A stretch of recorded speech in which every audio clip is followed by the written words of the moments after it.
Back here in Atlanta, a couple of the inactives, the key players for both teams. Vincent Jackson for Tampa Bay and for Atlanta. A big loss is William Moore, the free safety. For more on this game, let's check in with Tony Siragusa down the field. Goose, what are you looking for from Atlanta? You know, Justin, everyone talks about Matt Ryan, Julio Jones, Devontae Freeman, and they are the nucleus of this offense. But they need one more guy to show up. When they're doubling Julio Jones, they need a receiver who's one-on-one that can make big plays. And talking to head coach Dan Quinn, number 16 rookie Justin Hardy's that guy. It's pretty amazing. When I talked to Coach Quinn, he told me that, I said, how do you know that this is the right guy? This is the guy that you want to go to. He goes, Goose, when the defensive players come up to me and they ask, is Justin going to go and get some reps today? I know that he's the guy that we need to go and get into this offense and get involved a little bit more. So keep an eye on him today, guys. We certainly will. Tampa Bay kicks off. Eric Weems to return from 5 yards deep in the end zone. And Weems, a good return out to the 26-yard line, tackled by Alteron Werner. As we get our first look at Matt Ryan, 6-1 in his career against Tampa Bay here at home. Always has had great success against them, starting with his rookie year. Remember, they were 11-5 overall when he was a rookie and went to the playoffs. And Matt's game has been a little bit off in the last couple of weeks. He's not going to say what he thinks of as to why. All he ever says is, I will fix it. Talk about a guy who always owns things. That's Matt Ryan. And he's got a nice safety net in that backfield with Devontae Freeman on first down. The pass to Julio Jones. And Jones up to the 35-yard line. Let's take a look at this starting lineup for the Atlanta Falcons. Jake Matthews, last year's first-round pick, starting at left tackle. A key player. We saw Julio Jones, Devontae Freeman. Who's going to be that other guy that steps up? We heard about Justin Hardy being that guy. Wonder if today might be a renaissance of a sort for Roddy White. He might get a better opportunity with Leonard Hankerson hurt as well as Nick Williams out wide. 2nd down and 1.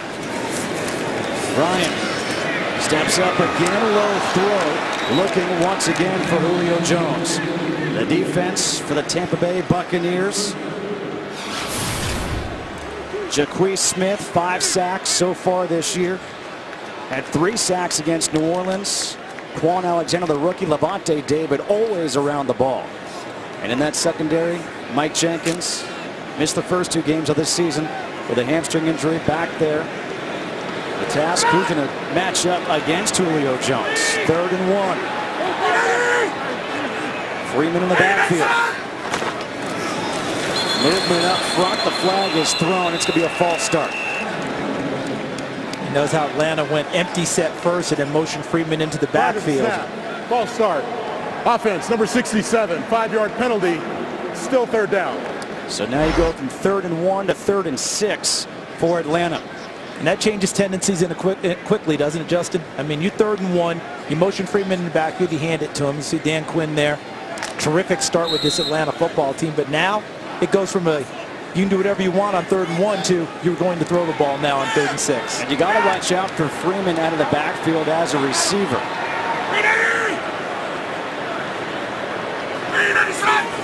On 3rd and 6, Ryan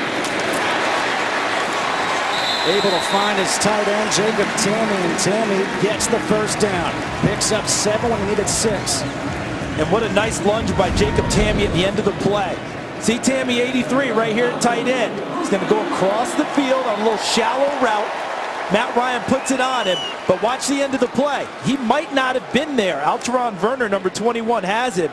He's right behind it, but watch how he turns and extends and picks up the first down. Good awareness by Jacob Tamme. Play action. Ryan on the slant to Julio Jones. Across midfield, Jones down to the 46 of Tampa Bay, gets 17. Bradley McDougald with the tackle. And if you're a Tampa Bay fan, unfortunately, that's a sight that you've seen too much of in recent weeks. That's big wide receivers getting inside on slant routes and getting excellent yardage. Julio Jones get inside very easily. Ryan puts it on him early. And then the violent runner that Jones is allows him to gain additional yardage downfield. A great start to the year for Julio Jones. A great start in this one. The first carry of the game for Freeman. Gets a stiff arm, tries to turn the corner. Will get 2 yards and watch out. You never know who can come up and try to tackle you on the sideline, right? That was some nice athleticism over there, man. He gets out of bounds right here. A little momentum. Up and over the bench. Near the garbage can. A side roll up and back onto the field. I think he stuck the landing. I got an 8-8 on that one. You know, when a guy's a leading actor, they're supposed to have stuntmen, aren't they? They are, Charles. Tevin Coleman now in the backfield. 2nd down and 8. Play action. Ryan to Julio Jones again. And Julio Jones up to the 23. Mike Jenkins there finally bringing him down. A 21-yard pickup. And this is a matchup that Atlanta will like all day. Why? Because Julio Jones is one of the best receivers in the league. He's working against Mike Jenkins, who's had his troubles in recent weeks. Julio Jones gets him thinking it's a deeper route, breaks it back to the sideline, and terrific timing by Matt Ryan. That ball was gone and released to the point where Jones caught it before Jones came out of his break. Well thrown, well executed. 1st and 10 from the 23 for Atlanta. 2 tight ends in here for the Falcons. And now a timeout called by Matt Ryan.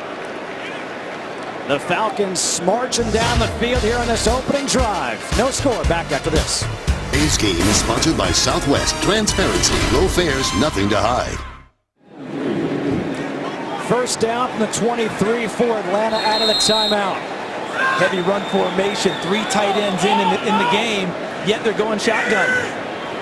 Empty backfield as well. Freeman split out wide. Ryan over the middle to one of his tight ends, Jacob Tammy.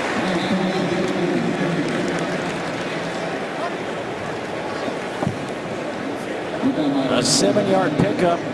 The red zone defense has not been good for the Buccaneers, and this was a focal point in the meetings with Atlanta. They said when they get in the red zone, they need touchdowns. Yeah, they've kicked too many field goals lately. Last week, remember, only 10 points total for the ball game against Tennessee. 2nd down and 3. Freeman back in the backfield. And off to him. Freeman able to cut it back and spin up to the 15-yard line. That defensive line for Tampa's doing a pretty nice job of going and streaming it down the line of scrimmage. Not really a lot of openings for Freeman to go and cut upfield. Tony, I saw William Golston, number 92, work his guy all the way into the backfield, and I think that made Freeman have to break it a little bit wider, which helped prevent the big play. 3rd and 2.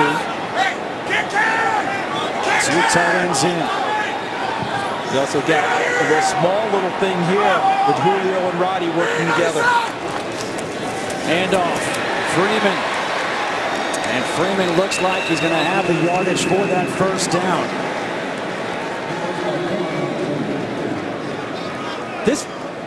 This feels like the Falcons did some self-scouting this week, doesn't it, guys? Because their tendency here, anything over 3rd and a yard, has been heavier pass than it has been run.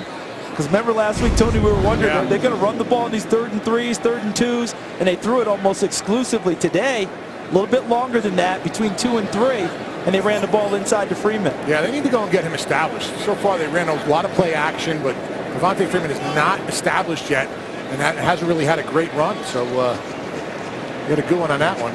See if he gets the 1st down. We'll see. A measurement here. And they already know if they're going to go for it or not. Dan Quinn has it in his head about whether they would go, and I think that he'll go here. I don't think he's going to kick a field goal. I think he's going to go ahead and go. I think he knew on 3rd down, if they didn't get it and they didn't lose yardage, that he would go for it on 4th down. 4th and inches coming up. I got to be honest, when the run initially happened, you look at the 2 side, judges coming in, it looked like he had the distance. I was with you on that. I thought that he had it just a little bit short, but I wouldn't do a thing other than make sure Devontae Freeman touches it here, unless you're going to allow Matt Ryan to just fall forward on a quarterback sneak. Yeah, I like that because that's always a threat, Matt, underneath the center. It's Matt Ryan keeping it. Easy 1st down, guys. No way he doesn't have that. And now a flag comes in late. And you remember the emphasis about guys not getting in a pile and roughing up each other. Remember we talked about that in the seminar, guys, Tony? Yeah. Don't pull on other guys. They're trying to create that, get that scrum away. done. Yes. I think this one's going to be on Conti. It looked like he was getting a little aggressive there in that pile. The result of the play is a first down for Atlanta. After the play was over, dead ball, personal foul, and necessary roughness by the defense. Number 23, half the distance to the goal, first down. That's exactly who it was on. You know, Matt Ryan's in that pile, and he just got to, you know, they already have a mark where the ball's going to be. Get out. Good job on leverage by the Falcons offensive line, giving him enough room to get the first down. And then, Tony, you spotted it right away. Conti at the end, see him on top of Matt Ryan, actually giving him an extra shot. If you're going to get a pile upset, give the quarterback an extra shot. And that's exactly what happened there with Atlanta. That's exactly. So now it's first and goal from the 6 for the Falcons. The handoff to Freeman. And Freeman gets stuffed at the line, maybe even loses a yard. And that was well played by the defensive front of Tampa Bay, guys. Tony, I didn't see any penetration there. I mean, in terms of Atlanta being able to create a crease. Yeah, nothing. No, they're playing the run 100% on that. I'll tell you what, no one had Matt Ryan on the naked on the backside. I wonder if they come back with that in this next play. Second and goal. That's a great point. And very quickly, last week, Kirk Cousins ran the zone read and dashed into the end zone for Washington. Does Matt Ryan have that in his arsenal today? Opening drive of the game. Flag, play to the end zone, and it's picked off. It's not going to make a difference. Quan Alexander with the interception, the return. Quan Alexander, look at Julio Jones chasing down. And Julio Jones will bring him down and throw him down. But this one's going to come all the way back.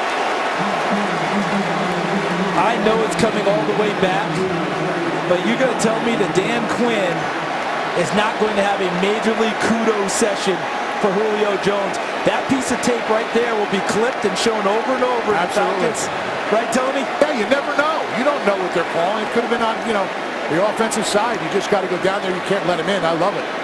I love seeing Julio going down there. And here he comes. Look at example. Remember how I called him Secretariat last week? Offside. Looks like Secretariat right there. Defensive right end. Half the distance to the goal. Replay second down. And that's Jaquez Smith, the leading sack guy for Tampa, got off the mark a little bit early. And Matt Ryan knew it. You said it immediately, guys. Free play. So he tried to make a play in the end zone, knowing that he had that one in his hip pocket. The penalties have been a problem for the Buccaneers so far this year. Already 2 now on this drive. Second down and goal, and Julio needs a breather. The route that has hurt Tampa throughout this season, play action or quick slant. All right, so when I say play action, either fake the run and throw the slant or get the quick slant from a receiver outside. That's been the play that hurt him. That was the game winner last week. Jordan Reed of Washington getting inside on the slant for the game winner. A long opening drive here for the Falcons. You saw Jameis Winston waiting to get on the field. 12th play of the drive coming up. Handoff. Freeman cutting it back, and Freeman will get maybe a yard. Third and goal, Bruce Carter with a stop. I think they're committed to stopping that run, Charles, man. These linebackers are playing fast. They have sold out on it. They are going right now, and we see 15 touchdown passes allowed through the 6 games so far for the Buccaneers defense. Second most in the league. They are on pace to give up 40, and the NFL record is 38 in a season. Got Julio Jones to the corner. Third and goal from the 3. Ryan will throw this one off the crossbar. Intended for Roddy White. 4th and goal coming up, and that'll bring up Matt Ryan. I know it appeared intended for Roddy White because it's a good call, was trying Justin. to throw it away. You knew it too, didn't you? You were being nice to him, weren't you? That crossbar was the intended receiver. Because he had no play there, and he was not going to risk an interception and no points in the red zone here. So he was making sure he was getting that one away for no one to catch it. And the crossbar became his guy. Nice pressure by that defensive line for Tampa Bay also. A 21-yard field goal attempt here for Bryant. The long drive for the Atlanta Falcons results in just 3. The bend but don't break defense for the Bucs, and Jameis Winston will get his first attempt when we come back. Game is sponsored by Bud Light. Make the right call. Drink responsibly. A 14-play drive took 7 minutes, yet just 3 points for the Falcons. And for Atlanta, you have to term this as a disappointment. They went for it on 4th down when they could have kicked the field goal. So that tells you 6 was all they had in mind, yet they still had to settle for 3. A big win for the Tampa Bay defense. Matt Bosher to kick off. No chance for an attempt at a return for Bobby Rainey. Here in Atlanta, it's 3-0. The Falcons on top of the Buccaneers. Back after this. Each game on Fox is sponsored by Ram Trucks. Guts, glory, Ram. And by DirecTV. Don't just watch TV, DirecTV. 3-0 here at the Georgia Dome. Falcons on top of the Buccaneers. Jameis Winston under center. First down.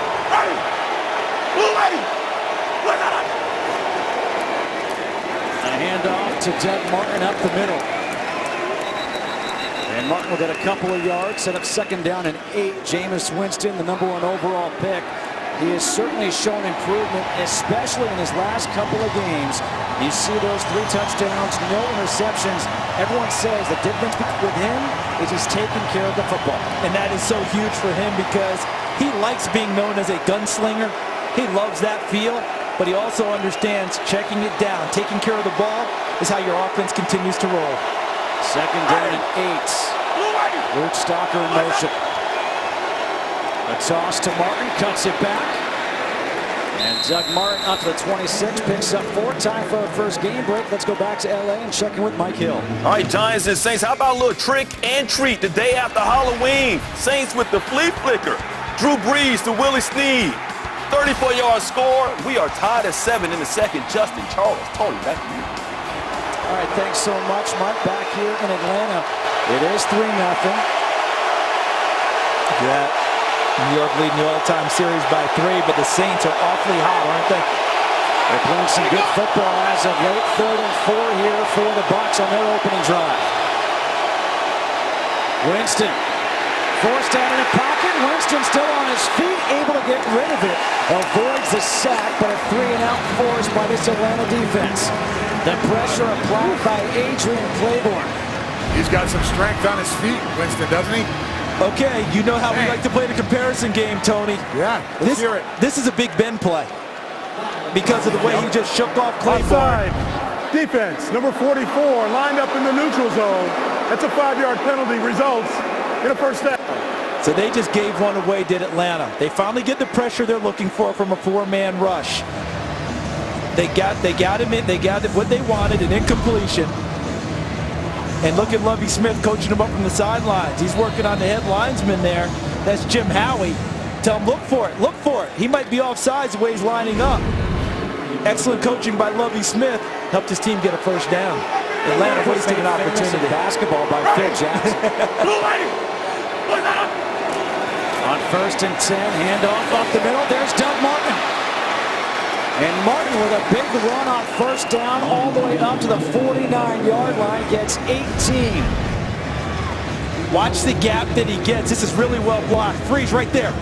See how he was able to see it? He could have gone there, but he was able to see it to the outside. Terrific vision by Doug Martin. We talked about in the beginning of the game that he's rolled back the clock to 2012. Dirk Cutter, his offensive coordinator, when he met with him, said, Doug, we can get back to 2012. And Martin has worked awfully hard, and he's doing it. His last 3 games, his numbers have gone up exponentially. Hitting the backfield, escapes that one, able to get positive yards again with that 2nd effort as he picks up 5. Let's take a look at the starting lineup for this Tampa Bay Buccaneers offense. We've already called the name of Doug Martin a couple of times. The offensive line anchored by Logan Mankins, but how about Ali Marpet, the highest drafted player ever out of Division III? Mike Evans, he will shoulder that load as the receiving core without Vincent Jackson, without Lewis Murphy. Second down and 5 here for the Bucs. It's Martin again. And a good start to this one for Doug Martin as he gets 3 going up against this Atlanta defense. Up front, Vic Beasley Jr., that first-round pick this past year. Paul Warlow, a middle linebacker. He calls the shots for this defense, and Desmond Trufant, a very talented corner for the Falcons. And interesting, the Falcons don't have a base defense in. They came in with their nickel package on 3rd and short here. They expect them to throw the football. 3rd and 2. It's a handoff to Martin, gets hit in the backfield by Adrian Claiborne. Claiborne just busted through. Tony, do you play the run on your way back to the quarterback as a D lineman? Exactly how you do it. Watch Claiborne turns his shoulders right here. Penetration in the backfield on short yardage. Listen, on your way to the quarterback, you happen to play the run. Scoops him up, gets his team off the field. So a punt is forced. Jacob Shum will punt. Eric Weems back at his own 10. A good high punt. Fair catch signaled and made at the 12 by Weems. First quarter, 3:42 to go. The big play by Claiborne. It's 3-0 Falcons. 3-0 Falcons lead the Buccaneers. And the Falcons starting this drive from their own 12-yard line.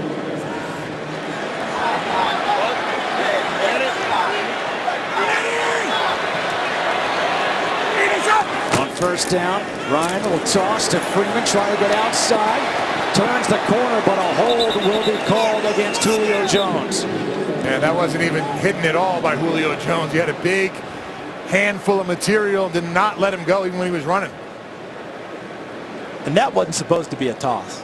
No. That's a stretch play. He just didn't get there. Holding. Offense. Number 11. 10-yard penalty. Replay first down. Here's Julio. Correction, that penalty is half the distance from the previous spot. Replay first down. Yeah, he got every bit of him right there. He got Jonathan Banks, the corner. I like afterwards he puts his hands up. What? What are you talking about, man? I didn't do nothing. He was trying to sell it, but you notice Matt Ryan on that stretch play, for whatever reason, it went so wide, he couldn't quite get to the running back. That's why he had to give that little toss at the end of it. That's normally just a long, extended handoff. So now 1st and 16 here for Atlanta. And there's the pass to Julio Jones on a slant. Julio breaks free. And Jones has it taken away. Quan Alexander ripped it away from him. Alexander back the other way is down at the 21-yard line. What a heads-up play on Alexander's part. And what do they say in Tampa? It's not a great defensive day unless you do what? Take the ball away. That's their #1 emphasis. They aim for 3 takeaways per game. And Quan Alexander, the rookie out of LSU, hustling on the entire play. Julio Jones gets the ball away from his body. Watch how it's extended. It's not tight to his body. See how he's running with it and it's out wide? Quan Alexander able to come in behind him and snatch it and turn it the other way. A big play for Tampa Bay to help out their offense. A 20-yard return by Quan Alexander sets the Buccaneers up in great shape. We'll start this at the 21 of Atlanta. Let's see if they go ahead and take a shot. Mike Evans hasn't gotten a pass directed to him yet. Let's see if they want to take a shot on first down on a momentum play and get it out wide to their big receiver.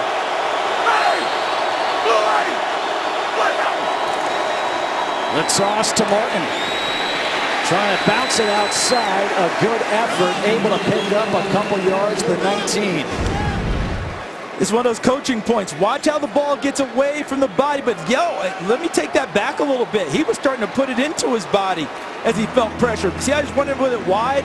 But at the end, he has a little bit of room there. And Quan Alexander takes total advantage of it. And look how he turned around and did his Julio Jones imitation going the other way. Big time play by the rookie out of LSU. Really was a huge play by Alexander. Negated that 35-yard pickup on the pass play. Second down and 8. Winston in the shotgun. Jameis to pass to the end zone. Incomplete. Was looking for Mike Evans. And I think Mike Evans felt like he might have been held a little bit there by number 21, Robert Alford. Excuse me, Marcus Trufant. Excuse me, Desmond Trufant. Marcus Trufant, of course, terrific player with Seattle. See, right at the end there, see how Mike kind of turned around? It's either that or he just realized that was a shot that they had that they didn't complete. 3rd and 8. They're making some noise, hoping for just a field goal attempt. Winston throws high, incomplete. And that was Adam Humphries, who they just brought back in from the practice squad. He made the team beginning of the year. He's going to have some space down here where he's open. So he gives a little stick nod move, but the ball is just too high. And I know that sometimes you wonder about timing when you don't have the receivers you've worked with very often. Humphries, Russell Shepard up this week, Dante Dye, not the normal receivers for Tampa. Timing might be a little off, even though Jameis Winston threw to them a lot in OTAs in minicamp. Connor Barth, 38-yard field goal attempt. Able to tie this one up, but much like the Falcons earlier, this is a disappointing 3 points for the Bucs after a great strip by Alexander and the return. 3-3 here in Atlanta. 4 plays, they only moved the ball a yard, but it was a 38-yard field goal by Connor Barth to tie this game up.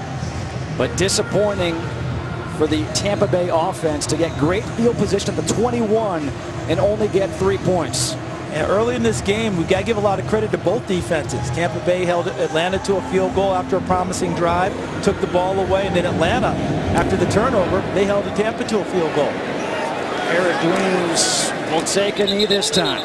The Royals are 1 win away from their first championship in 30 years. And tonight is Game 5 as they send Edinson Volquez to the mound for an emotional return against Mets starter Matt Harvey. It should be an incredible night in New York. It all starts tonight after football, only on Fox. Did they throw up the Matt Harvey signal in the sky for tonight? Is that what they did? And there's Dan Quinn. And guys, when you hire a defensive-minded coach first, many people ask you, how much time is that guy spending on offense? Does he just turn it totally over? Well, Kyle Shanahan's running the offense, but Dan Quinn has a hand in it. And you know how he helps best? By looking at his own offense through defensive coordinator's eyes. This is what you do. This is how we would defeat it. And I think he's helping them self-scout a little bit in terms of play calling by watching his offense as a coordinator. On first down, the pass again to Julio Jones. He hangs on, picks up another first down. Up to the 37, Chris Conte with a tackle. Guys, they've got to work on this in a big way, does Tampa, because Julio Jones continues to get inside and run these slant and inside patterns. And these are the routes that have been really hurting Tampa throughout the season. I don't know if it's the defensive back's leverage. I don't know what's going on with it, but they're getting inside pretty easily, and that's an easy throw for Matt Ryan to Julio Jones. And that's 99 yards already for Julio Jones. On first down, the handoff to Freeman. And Freeman breaks a tackle.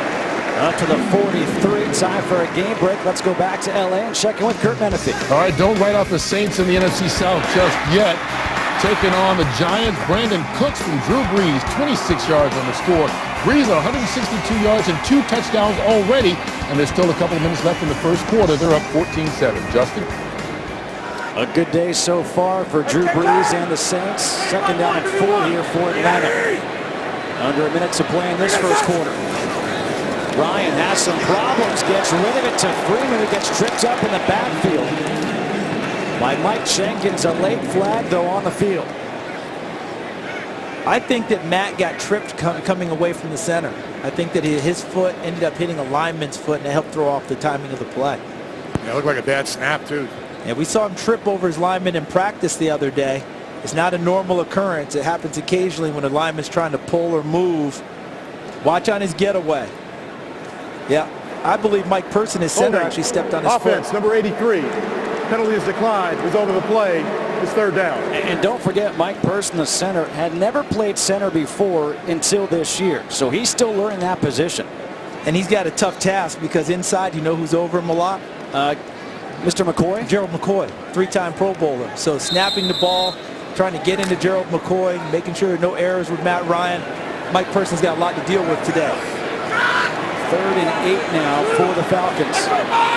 Gerard Ward is now into the backfield.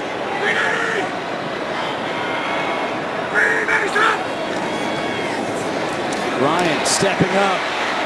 Throws, completes to the rookie Justin Hardy. And Hardy has the first down across midfield at the 49 of Tampa Bay. That is the first career catch for Justin Hardy. And that is a first down in the final play of this first quarter.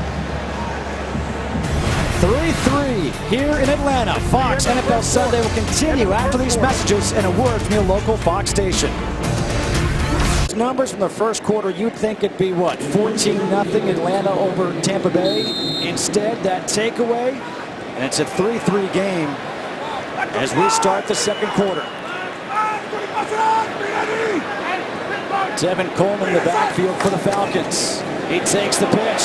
Coleman, he's got a burst of speed, and Coleman gets stood up nicely by Bradley McDougal.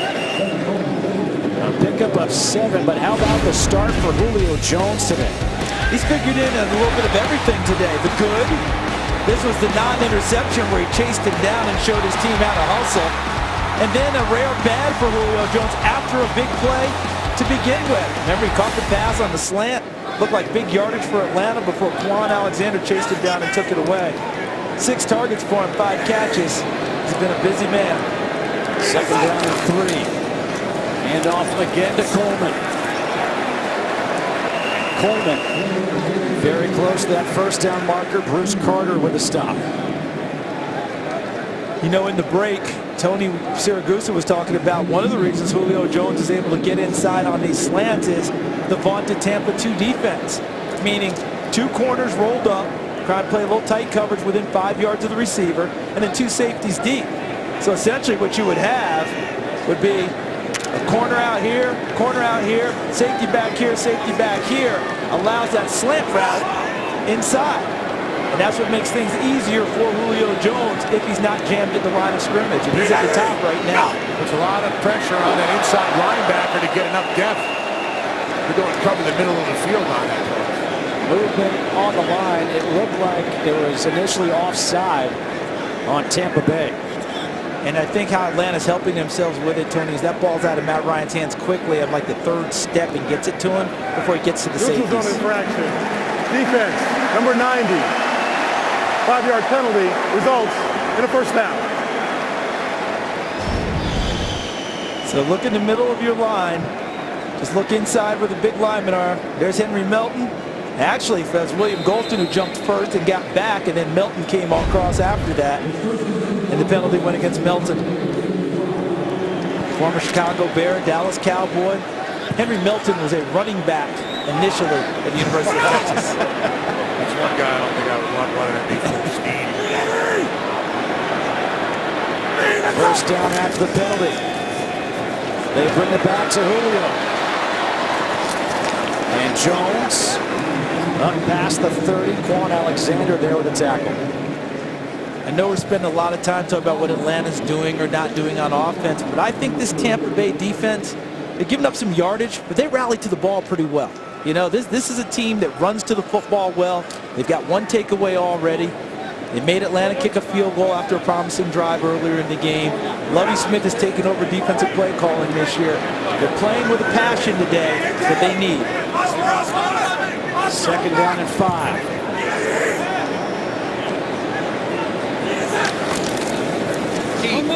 Hand off Freeman. And Freeman has the first down, gets tripped up at the 22, picks up 8. Devontae Freeman, who has been so good for the Falcons, especially the last 5 games, 578 yards over his last 5 games, 3 straight 100-yard games. So this is going to be the 8th play of this drive for Atlanta. Devontae Freeman running the football now, trying to get him established. But this is what Tampa wants. They want to make them have long drives, make them earn everything in hopes a mistake will be made. And off again to Freeman. And Freeman up to the 20. Will get 3. Tackled by Henry Melton. Devontae Freeman had the hamstring injury in camp. And since he has gotten healthy, boy, has he really gotten healthy. Leads the league in rushing heading into this game. But don't forget about what he can do out of the backfield as a receiver. 34 catches out of the backfield. One of the top targets for Matt Ryan this year. Matt Ryan says that Devontae Freeman, and he says no hyperbole. 2nd and 7. But to continue your point about him as a receiver, he says he runs routes and catches the ball as if he were a receiver. That's how much confidence he has in him on another nice play by the Tampa Bay defensive front, shutting down the run. And I think the defenses know that too, because they don't have a linebacker on him when he's split out. There's a corner on him every single time. And to what you guys have been talking about, Tony, I mean, you see the effort by Freeman, but this Tampa Bay defense is lining up to stop the run, and they're doing a good job. Teron Ward in at tailback on 3rd and 7. Ryan throws, completes the pass to his tight end, Jacob Tamme for the first down. Down to the 6. This is almost like a magic trick from Kyle Shanahan, because what you don't see are 3 receivers to the top of the screen, and on the short side or the nub side of the formation is Jacob Tamme running one-on-one into the secondary. And the confidence in Matt Ryan in Jacob Tamme grows with each game. He has become a primary target for him. I thought Kyle Shanahan did a nice job with scheme there. 3 receivers to the top of the screen. Tamme to the bottom. All your eyes and attention to the top. Come backside, get a big play. 1st and goal from the 6. It's Freeman. Devontae Freeman gets stuffed at the 5. At the 4, we'll pick up 2. 2nd and goal from the 4. Danny Lansana with the stop. And again, if you're Atlanta right now, you've got to capitalize and get a touchdown. They need touchdowns with these opportunities. Tony, I would think hard here about flipping my formation, finding a way to get Julio Jones one-on-one somewhere, and run that hard slant inside and see if Tampa's ready for it. And even Roddy White, you know, watching him from down here, he's wide open. I mean, they're really not paying him a lot of attention. He's the guy that you can go to. Low snap on the ground. Still loose. Turnover. Recovered by Jacques Smith. A costly turnover for the Falcons. A low snap by Mike Person. No one to come up with it, and there is Smith with it. Today's game is sponsored by the Ford Transit, built Ford tough, and by Geico. 15 minutes could save you 15% or more on car insurance. All right, guys, let's take a look at that snap right there. You got Mike Person right there. He's going to go and feel right on his right-hand side, Shaquem Spence. When he takes that step, you see how low the ball went to the opposite direction. He was stepping to the right. The ball was on the ground. Matt couldn't really do anything with that. Luckily, some of the defensive guys saw it on the ground and tackled him before he was in the end zone the opposite direction. So concerned about reaching the Spence, no elevation on the snap. None at all. After the turnover, play action for Winston. Able to find his main target, Mike Evans, for a first down. The Atlanta Falcons, their last 4 games, this is not Dan Quinn football. But not from a coach who preaches the #1 mantra for his football team is what, guys? It's all about the ball. Protecting the ball. Take care of the football, take the football away. That's what he talks about. Lately, that has not been happening for his offense. Charles Sims in the backfield. He takes the handoff. Sims trying to cut it back. He does. Gets a yard. Time for a game break. Let's check in with Kurt back in L.A. All right, the Giants tied up the game against New Orleans. Odell Beckham Jr. from Eli Manning. But just seconds ago, Drew Brees and Marcus Colston hooked up for a 53-yard score, and the Saints have retaken the lead. Chris, Rondé. Hey, who knew that a college football game would break out in New Orleans today? It's a shootout there in New Orleans. It's a defensive battle here in Atlanta. Second down and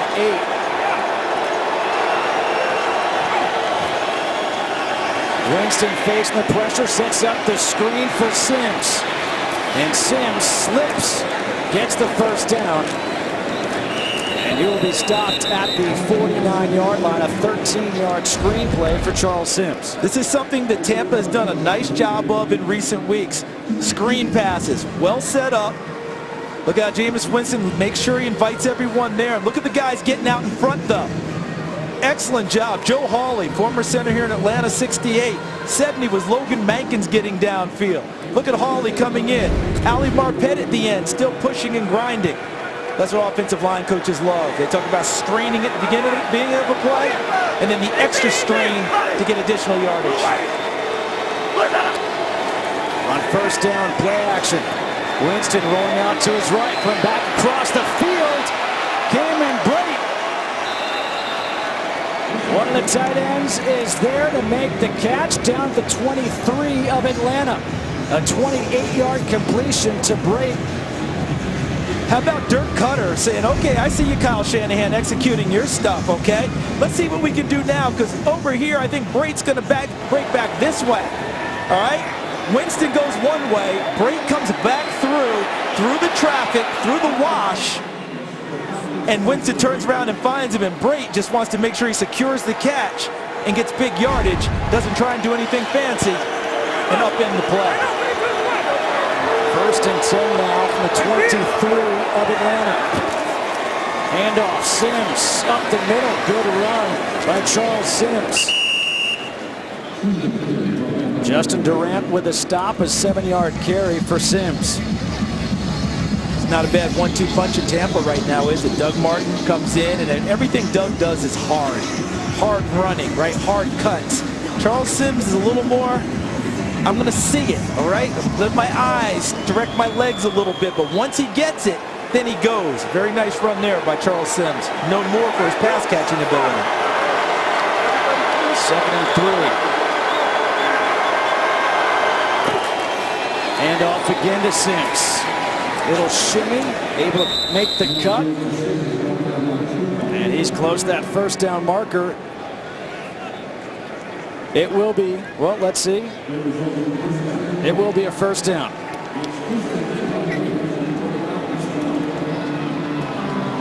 So Sims goes out. Doug Martin comes back in. On first and 10 from the 12.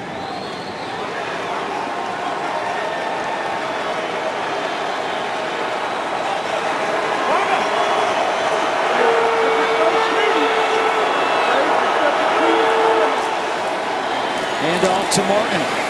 Gets bottled up, tackled at the ankle. A loss of 1. It was Grady Jarrett with a tackle.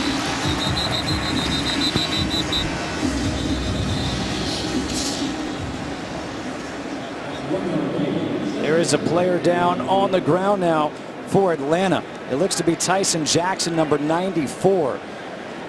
3-3 ball game, under 5 to go here in the first half. Back after this. Tyson Jackson, 7th-year player out of LSU, the player injured for Atlanta on that last play. So they got Mike Evans in the slot now. Maybe use his size if they want to throw the ball. Second and 11. Winston throwing back in the end zone. Evans could not come down with it.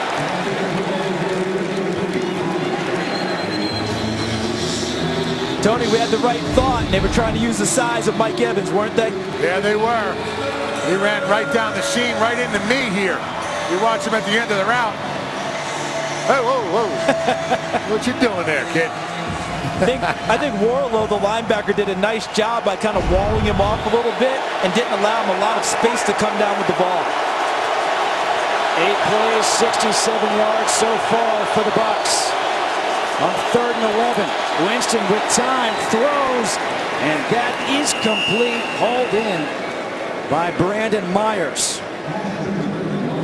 I'll tell you what, I liked what Winston's doing down here. He's really doing a nice job of looking off, moving the linebackers with his eyes, and went on that particular play with a nice rope, frozen rope right to the tight end right there. A little conversation down here. I'm trying to pay attention to that also. A lot of stuff going on down here, guys. You're multitasking, yeah. But Tony, you've seen a lot of rookie quarterbacks come and go.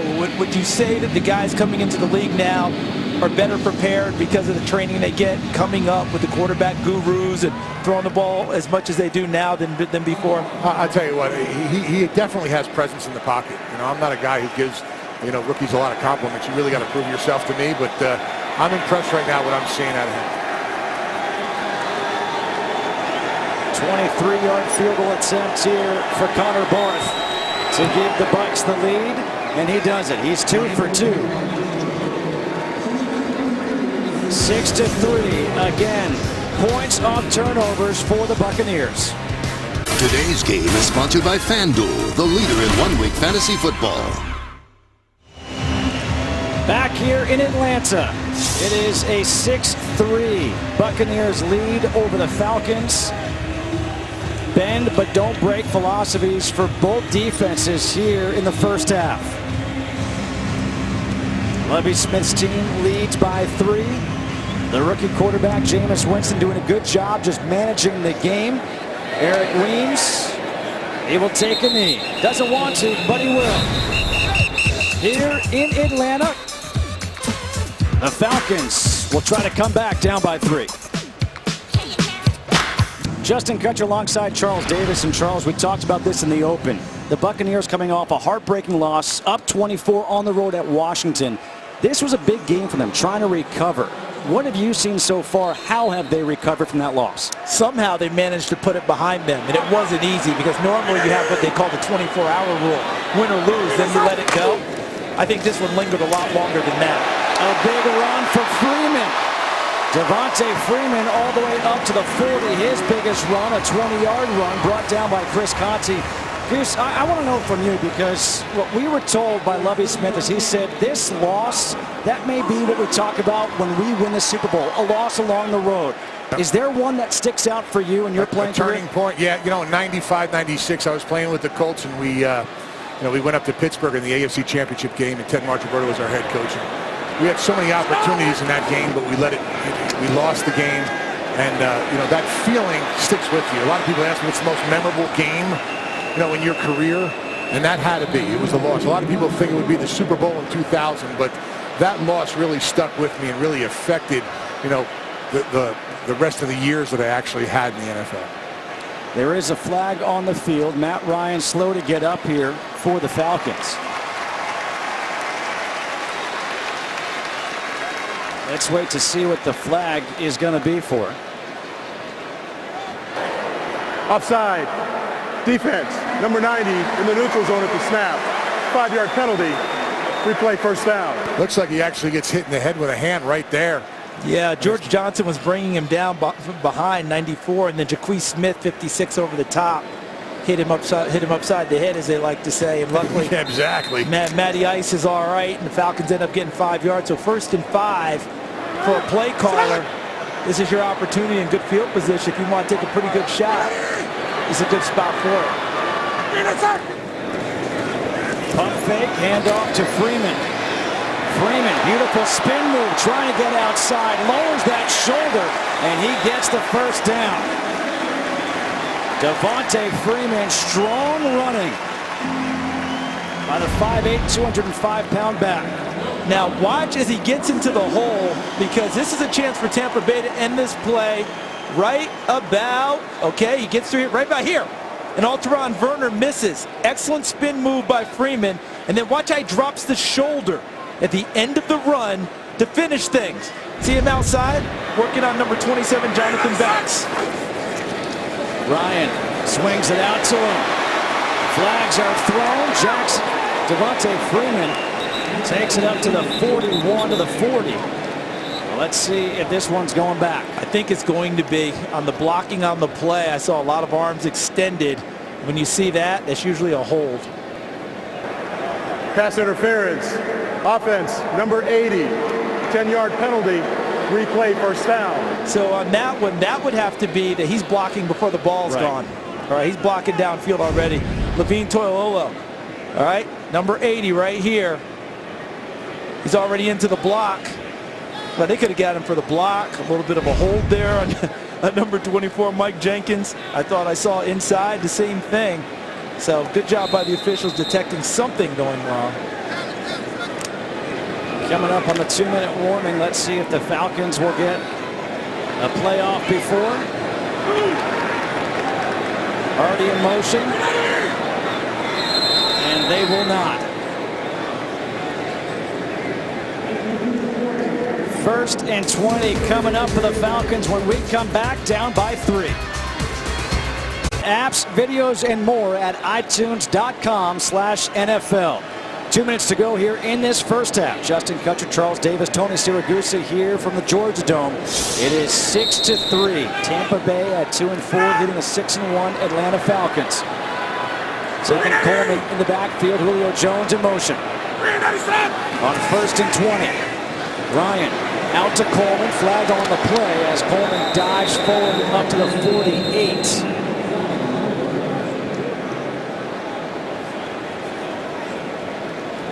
Tampa Bay, over 10 penalties per ball. Outside. Defense, number 27. 5-yard penalty. Replay, first down. Free yardage, free play you're giving in a 2-minute situation with an offense is struggling a little bit. You know, this Atlanta team nearly put 50 points on Houston. And since that time, guys, they've declined in the number of points scored each game. This is a big drive for the Falcons going into the half for a team that preaches finishing halves very well. They need one here. On first and 15, again it's out to Coleman. And Coleman able to get across the 45 to the 44. Tackled by Jonathan Banks. 10-yard pickup, 2nd and 5.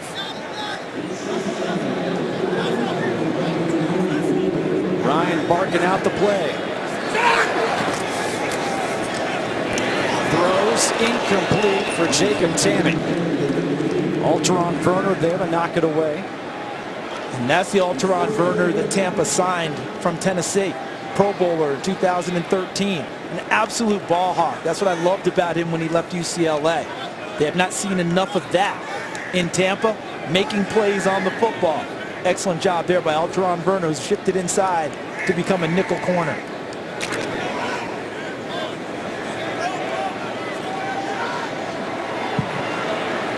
1:31 to go here in the half. 3rd and 5. Ryan over the middle, picked off. Intercepted. Guess who? Quan Alexander. He had that straight fumble against Julio Jones. Now the interception. And this is what made them famous. This is Lovie Smith's famous Tampa too, because watch Quan Alexander. He plays the middle, which is the running down the pipe, they call it. Right down the middle of the field. He sees the receiver and just turns and finds the football.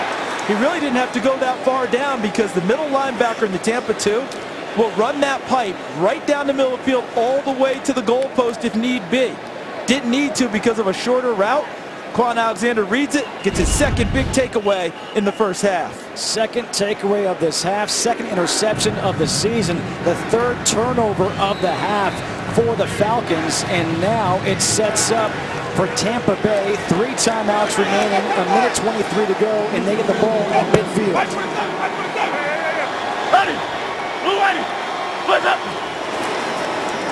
Hand off to Sims. Sims run out of bounds, pushed out by Robert Alford. Let's check in with Kurt Menefee. Kurt, what do you have at halftime? Coming up on the Visa halftime, Big Ben makes his return against the undefeated Bengals. The Lions look lousy in London, and Keenan Allen looks to provide a bolt of energy to the Chargers offense. We'll see you at the half. That's coming up momentarily. 1:17 to go. 2nd and 3 here for the Bucs.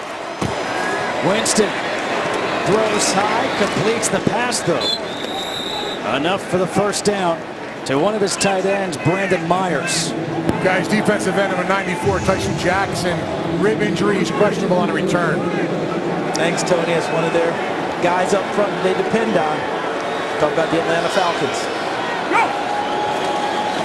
Winston again steps up, throws incomplete. Dante Dye, the intended receiver, maybe not on the same page there as far as when he was supposed to break. Dante Dye, who's just become active in the last couple of weeks. He's number 17 out of Heidelberg, another Division III school, home of the Student Princes. And also in the area was Adam Humphries, number 11, who just got signed from the practice squad last week. Timing, as we talked about with new receivers, could be off a little bit for the Tampa Bay Buccaneers. Doesn't matter where you play. If you're good enough, they'll find you. They will find you. Right? Yeah, if you run 4-3 something, they'll find you. Yeah. 2nd and 10. Winston in the pocket, pressured, and Jameis will go down. And now they're going to have to call a timeout. O'Brien Schofield with the sack brings us to a timeout. Under a minute to go here in the first half. Check out the coverage here by the Falcons. 1-2, Desmond Trufant and Justin Durant. They've got coverage here. Can Jameis Winston find anyone? No, the coverage is tight. Now we go over here, 3-4. Now you got 1-2 again. Robert Alford, 23, playing the nickel. And Jalen Collins, number 32, on the outside. Beasley, 44, flushes him. He steps up right into O'Brien Schofield, 50, and Paul Warlow, 55. Just as Dan Quinn would draw it up. And Dan Quinn is the one who called the timeout for the Falcons. They have one remaining. Tampa Bay still with all three. 3rd and 14. Winston takes the shot, finds Mike Evans. And Evans has the first down to the 20. A 21-yard pickup. Mike Evans really helps you as a quarterback because of his catch radius. This ball really should be thrown to the other side of Mike Evans. Look how he throws it inside, yet he's still long enough and strong enough to go inside where the ball's about to be contested by the defensive back and make the catch. And that leads to a timeout for the Buccaneers. And tomorrow on FS1, Colin welcomes special guest Donald Trump to the herd. The most controversial man in politics meets the most fearless voice in sports talk.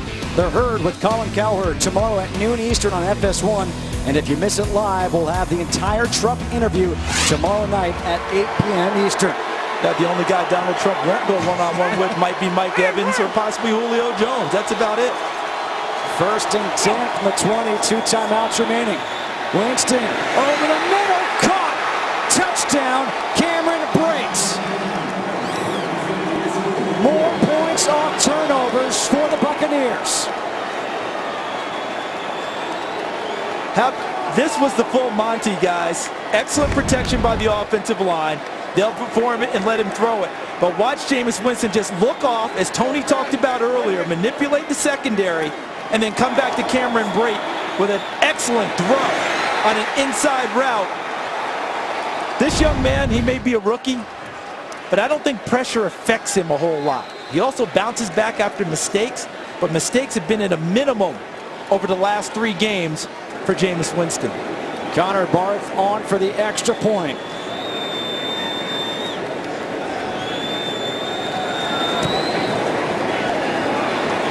That is good. All 13 points for Tampa Bay in this half have come off turnovers. Look at the pocket there. Totally clean for him, but how about the throw? Inside route, gets it over secondary member there, Robinson Therese, 27, and in front of Desmond Trufant, 21, and Kamal Ishmael, number 37, Ricardo Allen. How about this throw? He doesn't mind trying to throw into tight windows. He doesn't care about situations. This kid, when the lights are on and the lights are brightest, I've said this about him for years, and it's playing out. That's what Jameis Winston responds. You see 13 unanswered points for the Buccaneers, all on turnovers. Here are the turnovers. The first one, a brilliant play by Quan Alexander to strip Julio Jones. The bad snap, a fumble recovery, led to 3 more points, and this, the interception by Alexander, led to the touchdown pass to Cameron Brate. And that last one by Matt Ryan was the most curious of all. It's not like he hasn't seen Tampa in a Tampa 2 before. For whatever reason, didn't read it as he normally does. A touchback. Falcons will start at the 20 with 30 seconds to go. And I want to go back to something you had talked about before with Dante Dye, a guy out of Division III Heidelberg. You've got Ali Marpet, Division III out of Hobart. How about the guy just caught the ball, Cameron Brate, out of Harvard? They're finding these guys in places most people don't look. And not only are you getting guys who are hungry, you're getting intelligent football players too. You're getting excellent academic schools, guys who want to play the game but can adapt to a lot of situations. Cameron Brate helping fill in and ease the blow with Austin Safarian-Jenkins out once again with a shoulder injury. So just to confirm, you're saying Harvard's an excellent academic school? Word is that they do pretty well academically. I can't say for sure since they would never let me in. Julio Jones makes the catch here on first down. An 8-yard completion to Jones. Will that be the final play of a disappointing half for the Atlanta Falcons? Matt Ryan is walking off the field. It will be. The fans here in Georgia are booing their Falcons. That is the end of the first half. Tampa Bay leading 13-3. We now go to Kurt Menefee in LA for the Visa halftime, which starts right now. Today's excitement is brought to you by Nissan. Turnovers, the story in the first half. Quan Alexander, the strip fumble on Julio Jones. Matt Ryan picked off by Quan Alexander, which led to a touchdown for the Buccaneers, and they lead 13-3. That was today's excitement brought to you by Nissan. Justin Kutcher alongside Charles Davis back here in Atlanta. And Charles, a bit of a surprise. These turnovers by Atlanta, they've had opportunities in the red zone, but they can't capitalize. And so we start with them because earlier this season, they were a high-scoring juggernaut on offense. But the last 3 or 4 games, we've seen a steady decline in scoring each time. And Matt Ryan talked about it's all in the details. They're not finishing drives. They're not picking up key third downs to keep drives alive. We've had a fumble earlier this game down near the goal line. Things of that nature. But let's not take away credit from Tampa Bay. This is a team that came into the game giving up 30 points per game. And guess what? On defense, they're controlling things as this game moves along. Jameis Winston doing what he has done the last couple weeks, not turning the ball over. Atlanta will kick off to open up this third quarter. Matt Bosher will kick off. Bobby Rainey is back deep in his own end zone. And Rainey lets this one go over him. Tampa Bay will start at the 20. Let's check in with Goose. Gotta turn my mic on. Thanks, guys. It's a breath of fresh air to talk to 2 defensive head coaches. It's unbelievable. You know, Levy Smith first. I asked him, Coach, last week 24-0 going into the second half. Do you mention that to your team, or do you give them a little bit of inspiration? He says, we don't even talk about that, Tone. Last week was last week. We're a new team. I'm going to tell my team we're going into this game saying it's 0-0. We're going to attack the ball. We're going to go after it. Dan Quinn, on the other hand, he said, one thing I'm looking forward to, we're a team that finishes good. I expect to get that done. And exactly what I tell our team all week. Attack the ball, go after it. We need turnovers. That's exactly what I said to them at halftime, and that's what they hear from me every day. On first down, the handoff is to Doug Martin, who had that good opening drive, and then not much after that. Picks up a yard there. A look at the stats from the first half. You see third downs, 50% for Atlanta, 1 of 4 for Tampa Bay. But the big one, of course, is the takeaways. 3 of those by Tampa Bay, 13 points as a result of that. Dan Quinn told Tony he wants takeaways from his team. They had 0 in the first half. They had 0, but they gave it away 3 times. Second down and 9. Winston throws, high, tipped, incomplete. Ricardo Allen was closing. And this will be another one that Dan Quinn and Richard Smith, the defensive coordinator, will talk about in tape when they review this game. Here's another opportunity. Look at 3 Falcons converge on the football to make a play on it. It goes in the air, and there's a 4th in the area, and no one comes up with the ball. It's okay to be close. It's okay to put pressure. But eventually, they need those takeaways. They have to make them happen. 3rd and 9. They're making noise here in the Georgia Dome. Winston moving around the pocket, throws over the middle. That one skips. incomplete, but a dangerous play by Jameis Winston. The pressure applied by O'Brien Schofield. And this is where you see that he is a rookie. He does everything really well right up until the end when he throws the football. Feels the pressure, steps up, slides, keeps the play alive, his eyes downfield, but he tries to kind of throw it across his body back towards the middle, and it sails on it. And he's fortunate that it falls and hits the ground before Robinson Therese can pick it off. Jacob Shum to punt.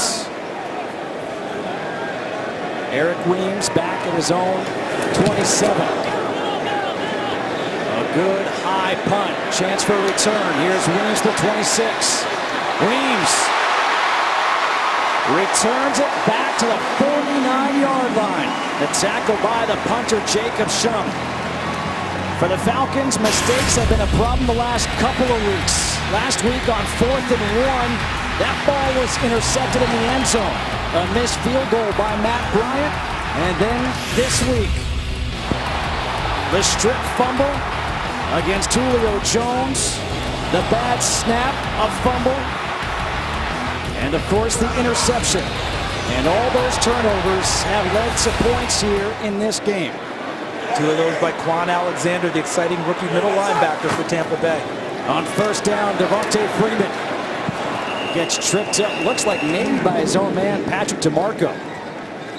An offense that you mentioned was so good early on, the last 6 quarters, the opposite. And that tells you, look at the bottom. They're averaging 28 points per game. Still 4th in the NFL. So what were they scoring before they went into this drought? That tells you how prolific they have been. But lately, they are not hitting on all cylinders. And this is a prime opportunity. Held them on defense. Excellent punt return by Weems. Excellent field position.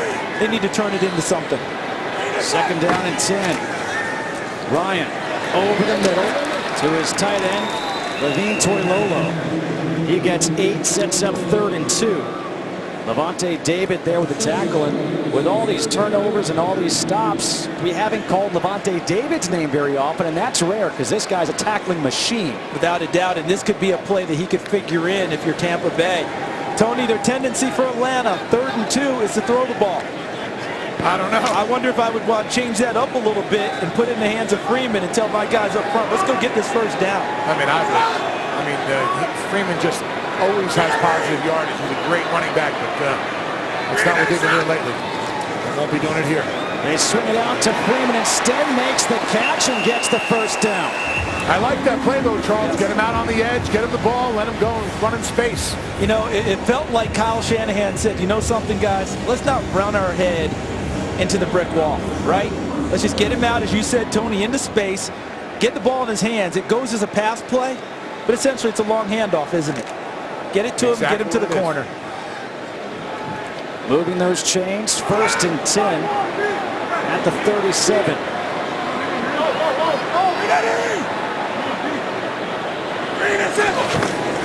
Handoff, Freeman following his blocker beautifully.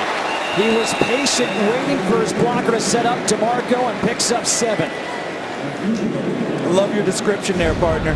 Beautiful. The patience, right? Tony, take it, man. I'll tell you what, he goes at the vision that he has. He sees penetration on the right-hand side. All of a sudden, his eyes go to the left, and he sees his fullback, gets right behind him. He's running so fast, he runs right out of his shoe and gets them positive yardage. But you know, those thoroughbreds, even if they throw a shoe, they finish the race. They do. They do. Tevin Coleman comes in because his shoe is loose, so 2nd down and 3. Hand off to Coleman. And Tevin Coleman trying to push forward will pick up 2, setting up 3rd and 1. So again, 3rd and short. Let's see what they go to. And this is, you know, we've seen Atlanta move the football today, right? But where do things start to bog down? Where does Tampa Bay really make it tough on you? As you approach the red zone. They've made it very difficult on them today. Had a fumble, key fumble deep, forced them to kick a field goal early in the game. That bend but don't break philosophy. How many plays are you going to run? And the more that we make you run plays, the better our chances, says Tampa. On 3rd and 1. Let's see. Play action. Ryan rolling out to his right, throws back over the middle, wide open is Tammy. And Jacob Tammy has the first down. What a play by Matt Ryan, because he's got crossers coming here, but watch his ability to find. He doesn't stop it right there. See, he ended up having DeMarco in the flat. He didn't have him. Toilolo was coming across the middle. He didn't have him, and he went to his third guy, even with Jaquez Smith right in his grill, and able to complete it for a first down. Well done by Matt Ryan. Yeah, threw right across his body too, which is not an easy throw at all. On first down, another fumble. Another turnover in the red zone for the Falcons. This time it's recovered by Henry Melton. Unbelievable. The mesh with Ryan and Freeman results in a turnover. Today's game is sponsored by Southwest. Transparency, low fares, nothing to hide. By Burger King, introducing new Buffalo chicken fries, a better way to Buffalo. By Chevrolet, find new roads. And by Geico, 15 minutes could save you 15% or more on car insurance. Atlanta looked like they were doing something different. Looked like a zone read run by Matt Ryan, but I think really what he wanted was Julio Jones in the slot on a pass. Watch. See how he shifts, and he's going up like he's going to take the ball back and throw the football. So they messed up on the mesh point. They don't run zone read very often. Not a strength of theirs. And there's Matt Ryan. We don't normally see that type of emotion and anger out of him, but we're seeing it now. It's been a very frustrating day, but one thing we have seen over years, he is nails in the fourth quarter. After another turnover, first down. Look at Martin bouncing off a couple of guys and getting positive yards. Picks up 9 yards on first down. Paul Warlow with his second tackle of the day. You know, when you get off to a 6-1 start, you have to rely on the things that got you there. And for Atlanta, they've come from behind a number of times to get to 6-1. They've been behind before. Now, as Matt Ryan and Kyle Shanahan try to figure out things on offense, Dan Quinn, Richard Smith, the defense coordinator, they're going to tell the defense, we're leaning on you guys, Hank. Keep us in there and see if our offense can get straightened out.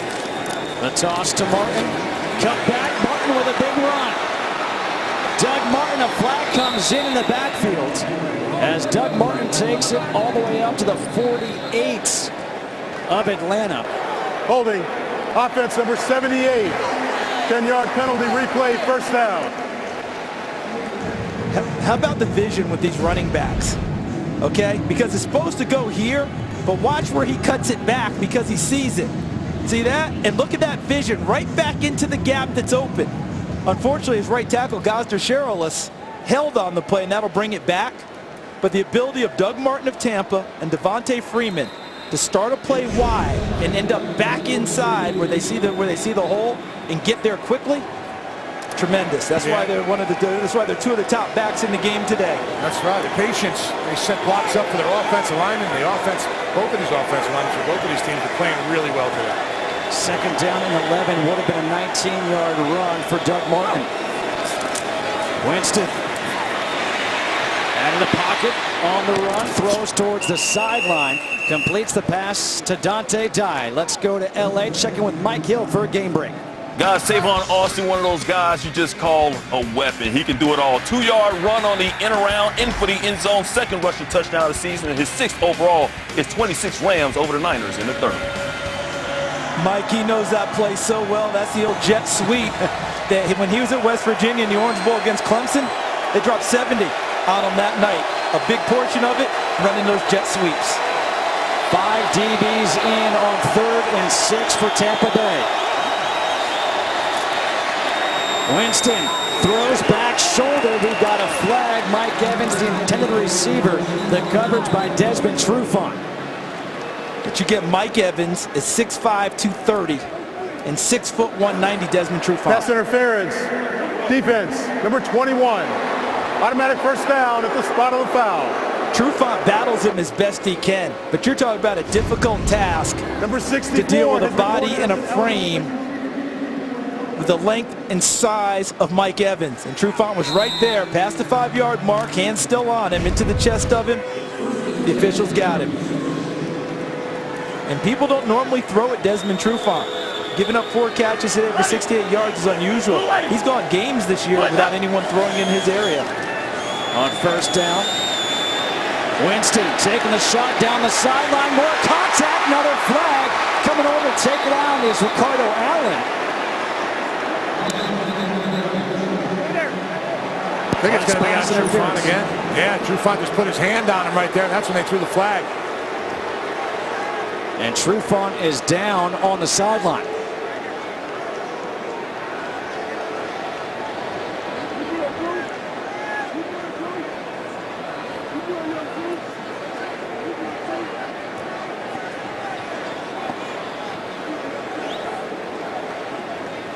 And we're going to see what the call is. Pass interference. Defense. Number 21. Automatic first down at the spot of the foul. The only thing Dirk Cutter would have told Jameis Winston, and he'll tell him, turn it loose earlier, because Mike Evans had him beat down the sideline. Desmond Trufant called for back-to-back pass interferences. He's on the sideline being looked at, but this is the big one, 39 yards when he's going up against Mike Evans. And I thought that on this play, Jameis Winston took just a little bit too long to get rid of it because he has his big guy running down the sideline. See, he's past Desmond Trufant, but because he crow-hopped into it a couple of times, that allowed the safety, Ricardo Allen, to get involved in the play. The call was excellent. Trufant grabbed the shoulder pad of Mike Evans, so we saw that. But if he turns it loose a little quicker, he's got a chance for Evans to still run down the sideline. So it's 1st and 10 with the ball at the 25 of Atlanta. A handoff to Martin. Gets spun around, will pick up a yard. Rashid Hageman with the tackle. And now, with Desmond Trufant out of the game, I believe Phillip Adams has come into the game to play corner. He started the season as their nickel back, was replaced in that role by Robert Alford, and they moved Jalen Collins outside in the nickel package. Tony, where I come from, new guy comes in, I test him right away. Right away. And I see Mike Evans trotting out there right now. Well, we know he hasn't had a lot of reps at corner, so. Empty backfield here for Winston and the Bucs. Winston stepping up. He's going to keep it. Jameis Winston makes the guy miss and dives forward all the way down to the 2. A 22-yard run by Jameis Winston. This is so beautiful because this is essentially a quarterback draw. Look what's open here. Everything, right? So watch Jameis Winston. He sees it. Okay, I'm gone. Now he knows he's past the line of scrimmage, but he does a ball fake anyway to try and hold the defensive backs in the secondary.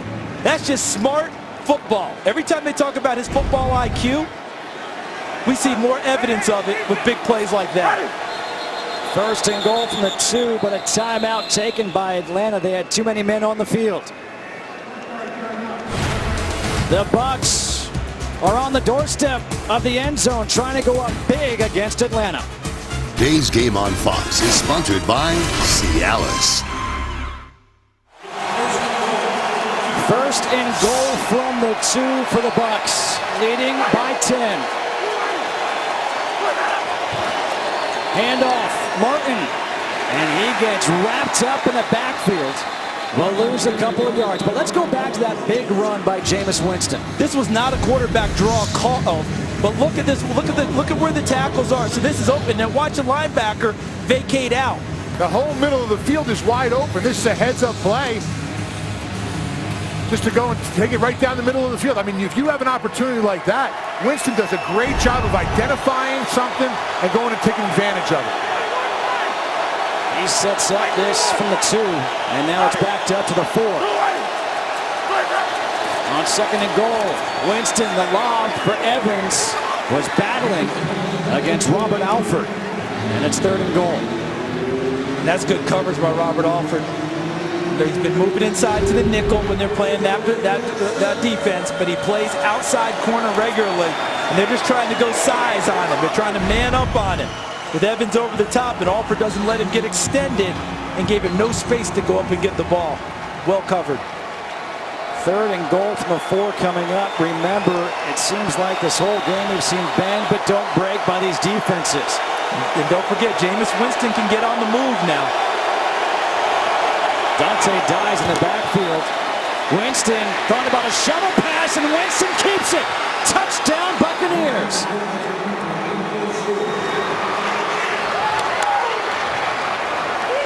Jameis Winston, a couple of big runs on that drive. As you described, partner, it looks like it's a pitch, but you know what it was supposed to be? Fake pitch to the wide side, bring it back, shovel pass to the inside. That gets swallowed up, and he had enough presence of mind to hold the football and go to where the hole's supposed to be. That's what they tell a quarterback. When you mishandle a snap and you can't get it to your back, go to where the play has been blocked, where it's been called, where it's designed. That's exactly what he did. He couldn't get it to the shovel guy, but he just followed where it was supposed to go, into the end zone. I love his face afterwards, too. Just smiling. He's having fun out there. Connor Barth for the extra point. 20-3. Trufant had a couple of big pass interferences on the drive. Winston a couple of big runs. And yeah, he is having fun. The Atlanta defense thinking, what is going on? Trailing now by the score of 20-3. Desmond Trufant is questionable on a return with a lower back injury. We saw Tyson Jackson go down earlier. The bend but don't break with the last couple of drives. They've broken a couple of touchdowns for the Buccaneers. Remember, Tampa Bay came into this game averaging 34 points per game in their last 2 outings. Offense is really picking up. Eric Weems will take a knee, a touchback. And the story of this game has been the turnovers. 4 of them for Atlanta. Now on Alexander with a couple. That's a turnover there on the snap by Person, but the one by Quan Alexander and that's a takeaway. Yep. And then the fumble on the exchange leads to frustration for Matt Ryan. And you got to wonder what's going to happen with this Falcons team. How do they respond right now? You see the only team to win this year in the NFL with 4+ turnovers. The Eagles against the Giants. 1st and 10 from the 20. Play action. Ryan rolling out, dumps it off to his tight end, Jacob Tamme. And Tamme gets 4. The only warning I would give, Tony, we've seen this guy a number of times now over the years. How about Matt Ryan? I'll tell you what, if anybody and he snaps it together, right? Yeah. And if you're Tampa, you cannot lose any intensity on defense, because Matt Ryan's numbers in the 4th quarter are really something special. But today, he's got to get to the 4th quarter to make that happen, because this Tampa defense is playing very, very well. He's got a nickname for a couple of reasons. Yeah, that Matty Ice thing is not just, just for marketing purposes. Exactly. On 2nd and 6, Ryan throws, finds an open receiver. And this time it's Eric Weems. And Weems with the forward progress up to the 35. It's not quite the Dugganator, but it's a good one. Yeah, because Doug Martin does not want to be called that nickname that he got when he first came in anymore. That, the rodent one and strong, and he doesn't want that anymore. And he kind of coined his own nickname, but I don't know if it's going to catch on or not. You can't do that. You can't call your own. Can't call your own shot. Somebody's got to give you a nickname. You just can't go and say, "This is my new nickname." That should be illegal. It should be a penalty. Something. If he keeps running the way he's running, he might earn it though. Ryan again finds the tight end, Jacob Tamme, another 1st down. Now this is the situation, because Atlanta hasn't had a problem moving the ball down the field. The problem is turnovers. Turnovers, and what's the word Atlanta preaches all the time? Finish. They're not able to finish. Tampa Bay's doing a nice job of shutting them down when they get into scoring situations. Justin Kutcher, Charles Davis, Tony Siragusa, Mike Pereira for this one. The Bucs leading 20-3. About 4 minutes to go here in the 3rd quarter. Ryan finds Julio Jones on the slant. And Jones comes up about a yard shy, gets 9. Jude I.J. Barima with the tackle. Jameis Winston along the sideline. We've talked about it, but he is the leader of this team, which is remarkable to think about for a rookie playing in his 7th game. I still go back to his freshman year at Florida State when he started against Clemson, and he was the one doing call and response in the locker room for the biggest game of the year, and all the veterans turning to him. He has that kind of charisma. 2nd and 1, Ryan forced out of the pocket, pumps a couple times, looking for someone, dumps it off to his fullback, DeMarco. Another 1st down up to the 36. Looks like he was a little hesitant throwing it to a fullback like most quarterbacks are, huh, guys? Let's see where he wanted to go first, because his first option. And he hasn't had very many passes aimed at him recently, but that's good coverage by Mike Jenkins, number 24. Then you go to the other side, and I.J. Barima with Roddy White, and he goes to make the play after he lets Roddy go when the ball's finally thrown. But Matt Ryan willing to stand in there and take a lick and deliver the ball downfield. On first down, Freeman hits the hole. Devontae Freeman. A good run by the second-year running back out of Florida State, gets 14. This was well blocked. Watch to the left side. Levitre 67, 70 Jake Matthews, and see that gap? And he's able to get through it so fast that Henry Melton, number 90, can't get enough of him to bring him down. And then a good block downfield by Roddy White, number 84, on I.J. Barima, number 38. And it looks like the center, Mike Person, is the player injured for Atlanta. So that would mean James Stone would come in, and James Stone would be number 62. He filled in for him earlier this year when Person couldn't play against New Orleans. Mike Person, the starting center, is out with the injury. So now James Stone comes in to play center for the Falcons. And Charles, he has struggled snapping the ball for this team. Ryan under center. Will hand off here to Freeman. And Freeman able to get 4, second down and 6. Yeah, under center is not really the problem. And James Stone is ambidextrous in terms of snapping. When Matt Ryan's under center, he will snap it with his right hand. When it's a gun snap, he's going to snap it with his left hand. He had a little bit of trouble doing that in New Orleans when he filled in for Person in their only loss of the season. You'll see now it's probably going to be a gun. I see a left hand on the football. In the shotgun. Good snap there, second and 6. The throw is complete to Justin Hardy. His second catch, gets up, makes the first down. And Goose, you mentioned this earlier, all the players have been asking Dan Quinn, is he going to play? That's how impressive he's been in practice. Yeah, the defensive guys, they never give compliments to offensive guys, but when they went up to, when I talked to Dan Quinn before the game, and the defensive guys were saying, hey, he's going to get some reps, is he going to get some reps, is Justin going to get in there? And he said, then I knew that this guy was impressive. The all-time FBS record holder for catches. And guess what? It's Hardy again. There is a flag in the backfield.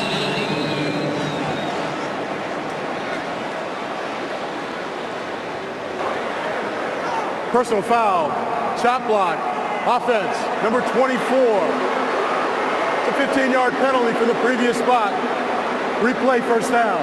That's against Devontae Freeman on Henry Melton. Melton was slow to get up, not happy at all with Freeman. Yeah, once he got up, he headed straight for Devontae Freeman. Tony gets a defensive lineman. No. Talk about this chop block and why he's so sensitive. Well, the league is, in 1996, when I was playing, they tried to go and take this out inside the box. The guy cannot see. You're engaged with an offensive lineman. You cannot see backs coming out of the backfield. This is an injury. I mean, these are catastrophic injuries that can really career-ending. They should just completely take that out. Anything blocking below the waist should be taken out of this game for player safety if they're really concerned about it. And the key, as you noted to me, is the engagement. If you're engaged up top and someone comes down below, that's where it's really a problem for a defensive lineman. That's right, because your eyes are in the backfield and on the back. A quick pass down the seam finds Jacob Tammy, and they were facing first and goal for 25. He gets 18 as Chris Conte brings him down. With all the attention focused on Julio Jones, other people have to get involved, and Jacob Tammy's been doing that today for Atlanta. But again, we're in the same spot. Well-delivered throw by Matt Ryan, but this is a spot where things have bogged down all game long for Atlanta. Can they find a way to pay off another long drive? Can they protect that ball also in this situation? Second and goal from the 7. It is Tammy again, and this time they capitalize. Touchdown Falcons. First touchdown of the year for Jacob Tammy. Comes on his 8th catch of the game. Look how quickly things develop here. Here's Tammy as the tight end. Watch how fast Matt Ryan gets this out of his hands into Tammy. And he's sandwiched between Quan Alexander, 58, and then on the other side, another defender, I believe Alteron Werner, 21. And he grips it tightly for a touchdown for Atlanta. I think Matt Ryan had a choice on that one. Justin Hardy was wide open on that one also. Matt Bryant now on for the extra point. 20-10 with 15 seconds to go here in the third quarter. And don't forget, the Royals are one win away from their first World Series championship in 30 years. Tonight, Game 5, they send Edinson Volquez to the mound. Going to be an emotional return for him. The Mets will go the dark night, Matt Harvey. It should be an incredible night in New York. It all starts after football, only on Fox. 15 seconds to go here in this third quarter. A 10-point lead for the Tampa Bay Buccaneers. And Charles, you think about how do you respond. The question is for Jameis Winston now. We saw immediately after that touchdown, he went to his teammates, said, all right, let's go. We got it. This is what he lives for. All right, you talk about bright lights. I've said this about Jameis Winston forever. If you watch him work out in shorts and a T-shirt, you may be impressed, you may not be impressed. You may not see the things you expect to see. But it's 11-on-11 game situation. You get the best of him. A natural leader, a guy who loves the spotlight and loves pressure situations. Well, he's in one now. Up with a lead. They blew one last week. Can they totally erase the demons of last week with a big victory in the division today? This is a big-time drive for the Tampa Bay Buccaneers. And that's such a great point because of what they had last week, that big lead, that 24-point lead, and they let it slip away. And how do they respond in this? They were up 20-3. Bosher to kick off. Rainey lets it go out of the end zone. And here is what Jameis Winston has done so far today. Able to find Cameron Brate in the back of the end zone. Then he scrambles, runs for 21 yards. And this was a play that you said, hey, he realized what was in front of him. He'll take it to the end zone. Yeah, I'm telling you, we keep talking about football IQ, sensing situations. That last one was supposed to be a shovel pass to Doug Martin. But Doug Martin got pushed so far into Jameis Winston, he realized I can't shovel it to him. So he kept the football to avoid the fumble and then barreled into the end zone.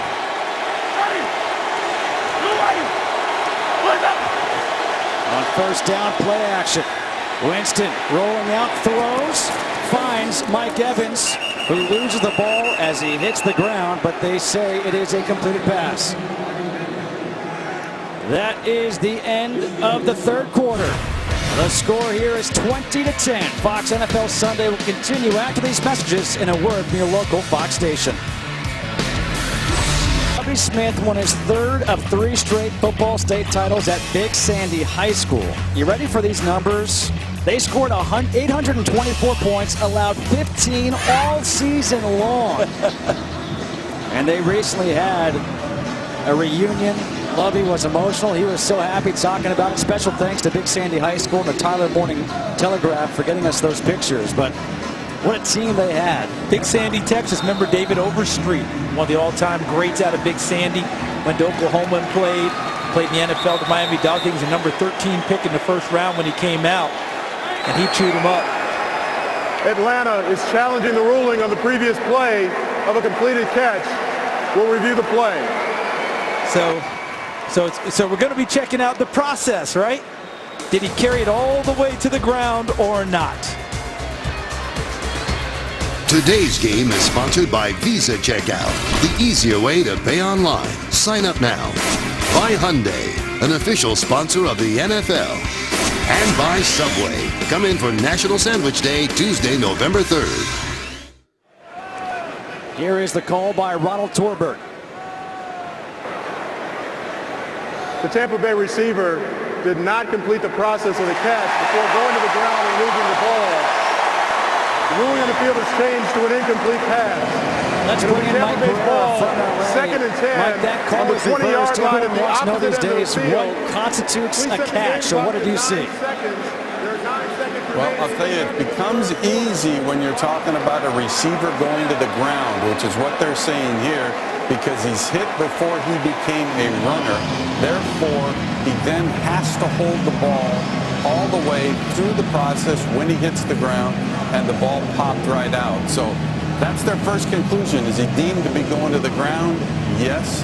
And therefore, does he have to hold on to the ball? Yes. and that becomes then a clear reversal to an incompletion. So, Mike, real quick, did you see that before they reversed? Is that what you would have thought, reverse this call? Yeah, my whole issue, the hard part is he considered going to the ground? Once you say that he is considered going to the ground, then it becomes easier. The harder part to me is when he's not going to the ground, and then that time frame of how long you have to hold on to the ball to clearly become a runner. But going to the ground pretty much takes that away. Mike, thank you very much. Always awesome having you with us and giving us these explanations. And by the way, that means there's 9 seconds left to go here in this third quarter. So it's 2nd down and 10 for the Bucs. And there's movement up front. Logan Mankins, the 6-time Pro Bowler. False start. Offense, number 70, 5-yard penalty, still 2nd down. And Tony, Tampa Bay's a team that blew a 24-point lead last week. If you're a defensive lineman for Atlanta, you just had a guy jump. Are you chirping about it a little bit to him, trying to get to him a little bit? Listen, a coach can talk as much as he wants about we've left that in the past and we're not thinking about that, we're not talking about that. But let me tell you something, as a player, it's in the back of your head all the time. You're thinking, man, could this be the same situation as last week? Especially with a young quarterback, a young team, not a lot of confidence. You got to gain confidence over time. And we'll see what happens here, but Atlanta's really putting the pressure on. I don't believe Tony ever talked trash. No. He just plays. One time I did. 2nd and 15. Listen to this place. Play action. Winston converts the pass to Brandon Myers. And guess what? Myers also gets another 1st down. So we already had our third quarter break, and now we get to stay here as the third quarter ends. We go back to last week. This is what you guys were talking about, a 24-0 lead. And then Washington storms back. The game-winning touchdown to Jordan Reed with 24 seconds left. And 31-30, Tampa Bay ends up losing that game. And Charles, as you just said, and Tony just said, what is the mental state right now for the Bucs? They had a 20-3 lead. It's now 20-10. They were just backed up a big 1st down conversion there, but it's got to be in the back of your mind, no? Everyone's looking for a leader right now. Everyone's looking for the guy who's going to step forward and say, this won't happen again. I will guarantee you there's one guy who doesn't have to volunteer for that. That's number 3 for Tampa Bay, Jameis Winston. These are the situations that he lives for. This is what he wants. He watched it evaporate last week. He'll be the first guy to step forward and say, not this week. Did you see that last throw? Those are the kind of plays they need, because if he can make those types of plays, it'll settle down everyone else on the team. This fourth quarter is now underway. 1st and 10 from the 32. Handoff to Doug Martin, trying to find something. He gets game tackled at the line of scrimmage.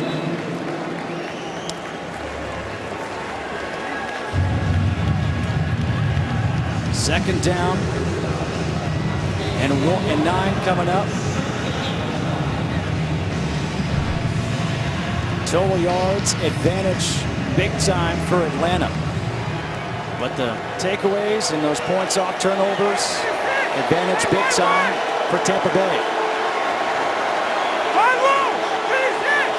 Been like a fairy tale here for with all these turnovers. Middle of the field's wide open for Winston again.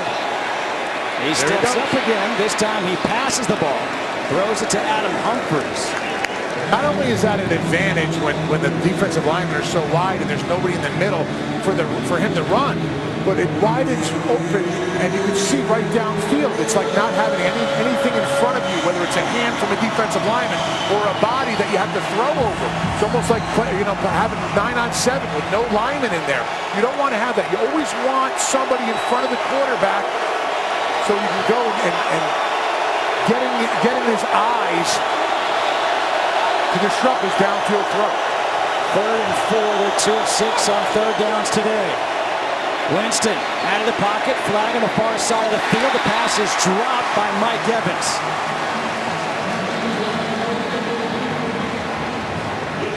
Let's wait to see what this flag is for. I wonder if Mike Evans hurt his hand on that play. Because he's gone to the bench kind of. He was keeping it by his side initially, his right hand. Or maybe he hurt himself running because it might be. Offside. Yeah, that's tough. Right defensive end, lined up in the neutral zone. That 5-yard penalty results in a first down. There's no way that should happen once in a game, let alone twice. Let alone twice. No. And they said the right defensive end, correct? They didn't give a number on this one. So that's right here. And then Mike Evans, I thought it was a hand initially. I think maybe it's a leg injury because he seemed to have a little hitch in area. A little hitch in his giddy up going back to the sideline. But Atlanta gave them a first down, which means what? New set of downs and the clock. Helps Tampa Bay with a 10-point lead. They get to burn more clock. You can see Evans being stretched out, and it's not a turnover, but it's almost like a turnover right there. You thought you were getting the football back. Sims. Good containment by Atlanta's defense there. Small thing, but Atlanta likes the fact that they took him over the sideline and the clock stops. I know there's plenty of time to go, and it seems like it's way too early to look at the clock, but those seconds add up one way or the other as the game goes down to its conclusion. And that's a play that Tampa would like to have the clock still running. Nothing spectacular from Winston today, but no turnovers. 5 wide receivers in. Second down and 12. Middle of the field open again. Look at the tackles, how wide they are. Nobody in the middle. Pressure coming up the middle. And the pass over the middle is incomplete. Cameron breaks the intended receiver, O'Brien. Schofield applying that pressure up the middle. Nice job with the stunts on the outside. You gave him a little bit of a decoy, thinking that he's going to have a wide open middle of the field. Linebackers come, they loop around right into his face. I don't care who the quarterback is. Whenever you're getting pressure right in your face, you get rid of the ball, or you take the sack. O'Brien Schofield came from the outside, as you noted, Tony. Looked right up the middle and had a clear access, became a free runner to the quarterback. He also came from Seattle as a free agent where he played for Dan Quinn. On 3rd and 12, Winston dumps it off to Humphries, who gets wrapped up right away by Justin Durant. So the Atlanta defense does its job. They're going to force a punt. Well, after a little bit of a hiccup there with giving them an extra set of downs, the Atlanta defense does its job and gets the ball back for their offense. Jacob Shum on to punt. Eric Weems at the 10.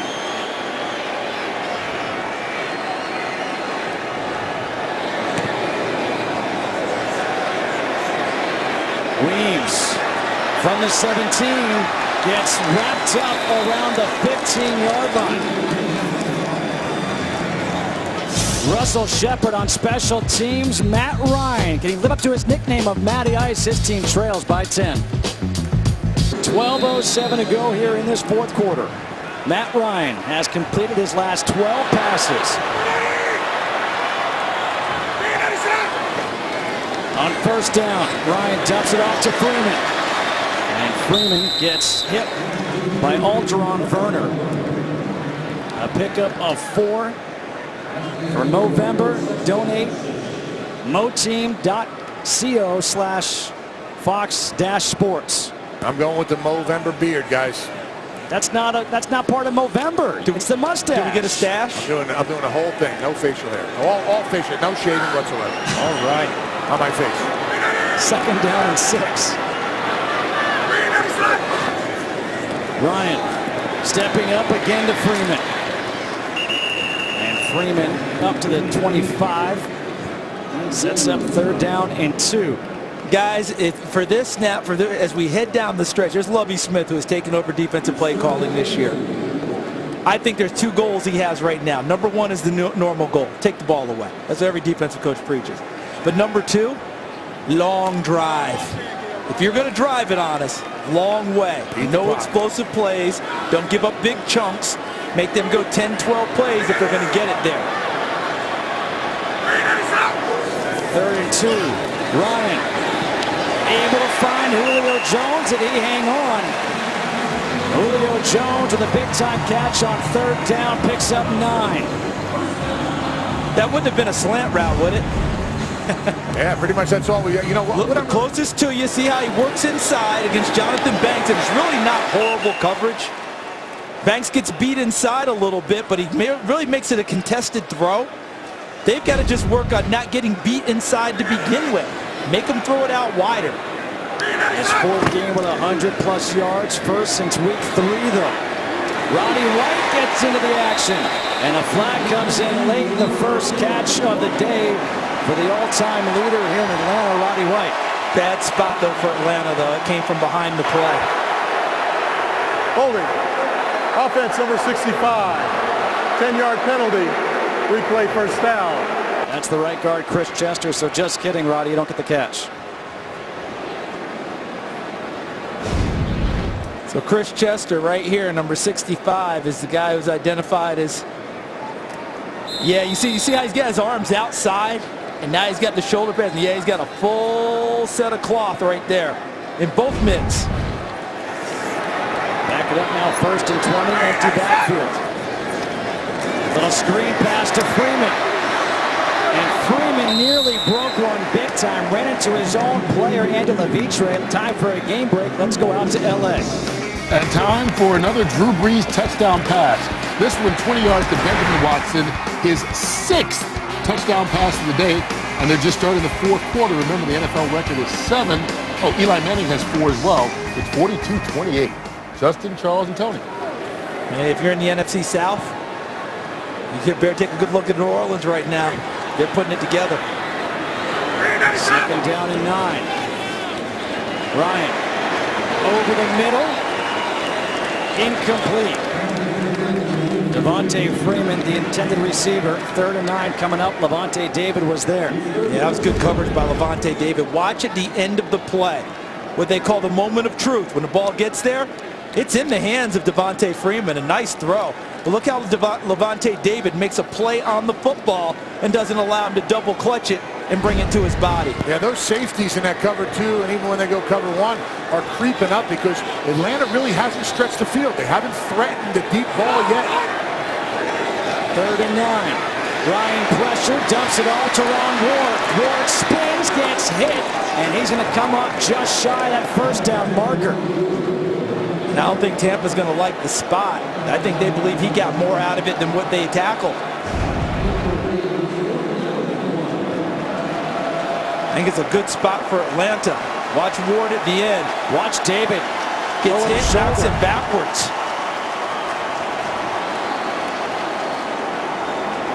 You're looking at 4th and 1. Now, the tendency has not been to run it inside, has it? Remember last time they just swung it out to Devontae Freeman on a short play, even though it looks like heavy run formation. DeMarco splits out. Hand off to Freeman. Freeman dives, and he has the 1st down. Big-time conversion here in this 4th quarter for Devontae Freeman. They broke tendency on this one, guys, because now they decide to run it inside, but not even inside, they decide to run it there. And Freeman powerfully finds just a small crease, drops the shoulder, and gets forward for the 1st down, a key one for Atlanta. See, sometimes it's good to be 5'8". Doesn't hurt, does it? Not on that play. 5'8", and furious in how you run it. Explosive. Ryan over the middle, Roddy White.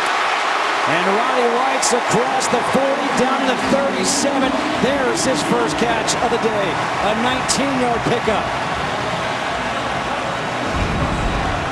Watch Roddy White coming towards you. 84 in red, on the move, and where does he go? Slants it right inside, and the ball's delivered. I don't know how you guys feel, but Matt Ryan, to me, is in perfect rhythm right now. This is almost like 7-on-7 in practice, where he's really accurate. He has hit 17 of his last 18. Make it 18 of his last 19 as he completes the pass to Jacob Tammy. And that play there, guys, remember the fumble on the exchange with he and Devontae Freeman? That was the play. You notice how he faked it inside out? Looks like a little zone read, pulls it immediately and gets it right to Tammy. All Jameis Winston can do right now is watch. Mike Jenkins leaves the game, walks off gingerly.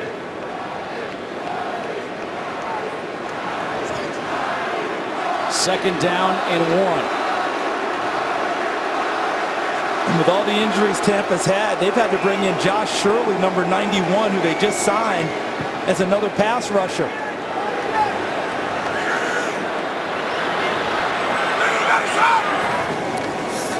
Inside handoff, Freeman.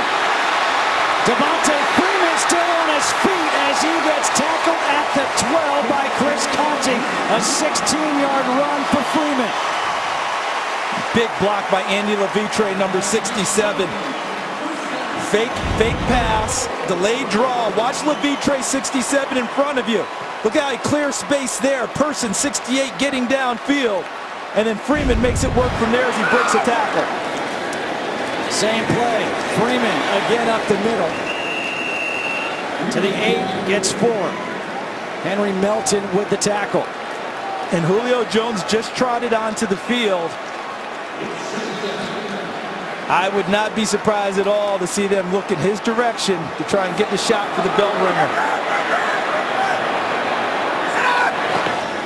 He's looking that way. Comes back to Freeman, and Freeman gets upended, loses the ball. It looks like he still has it. Let's see. They're saying he was down.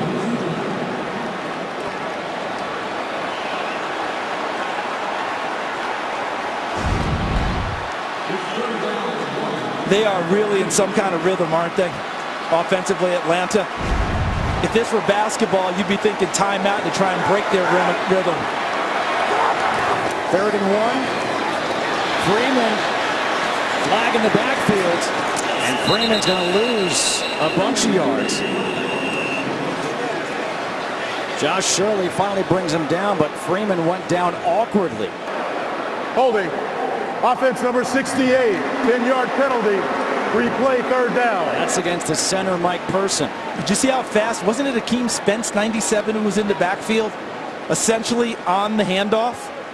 Take a look in the middle, where Person is, right? Let's look in this area here and see who gets there that fast. And remember, it was Spence before, which caused the bad snap by Person. And that's why the hold was there, because he was out of his stance and into the backfield so quickly. Person was just flailing to try and get him before he got there. So it's 3rd and 11 now after the penalty.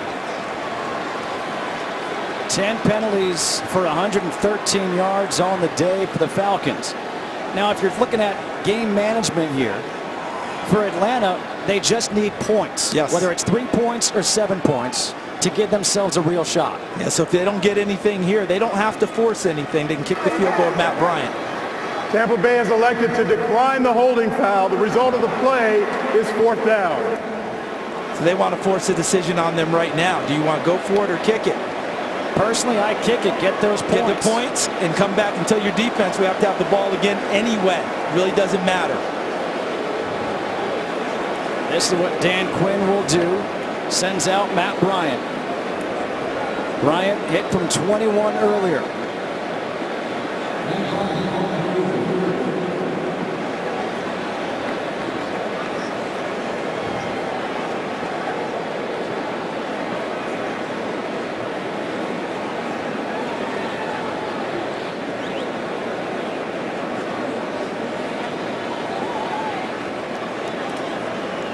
Are they just discussing exactly where the ball should be placed? Yes. I can almost hear him talking. Well, it should actually be moved back because that play resulted in a loss on the run. So it shouldn't be where they have the ball right now. You should back it up at least 3 or 4 yards. I think they heard you, Justin. There's Spence making the play, and then the posse gets there. Josh Shirley, 91, helped finish him off, so it should be back there around the 6, correct? And it will be. So now you're looking at a 24-yard field goal attempt for Bryant to make it a 1-score game.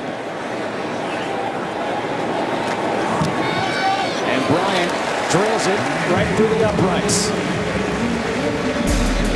20-13. We've got an exciting finish for you here in Atlanta. Today's game is sponsored by McDonald's, teaming up with the NFL like never before. Things are moving fast here in Atlanta. They're trying to get back to the game. It's a close one now. It's 20-13. The Buccaneers lead the Falcons with 4:56 to go here in this fourth quarter. Matt Bosher will kick off to Bobby Rainey back deep. And Rainey will get a chance to return if he wants. He does not want to. He'll take a knee instead. Jameis Winston leading by 7. Back on the field when we come back. In college at Florida State, here now with the Bucs. He is a guy who is a constant cheerleader, Jameis Winston. That was the last kickoff. He thought maybe my guy has a chance to return. Okay, no. Let's take the field. Really strong first half. Nothing much here in the second half for Winston. On first down. The handoff is to Martin, who literally climbs over a couple of guys to get 5 yards. This is the biggest drive of Jameis Winston's young career. And there's Desmond Trufant, the #1 cover guy for Atlanta, not in the ball game. At a minimum, the Tampa offense is trying to get at least 2 first downs to help flip field position and try and make it long for Matty Ice and the Atlanta offense. At a minimum, that's the goal for the Buccaneers. Second down and 5. Handoff again. Martin bouncing around, and he gets corralled in the backfield by Tyson Jackson, who was injured earlier, a loss of 1. That play was made by Paul Soley, I saw, Tony. Being able to get inside and stack things up. Stand everybody up right in the middle. Those defensive linemen are doing a great job of going and building a wall in there. The linebackers coming and cleaning up. 3rd and 6.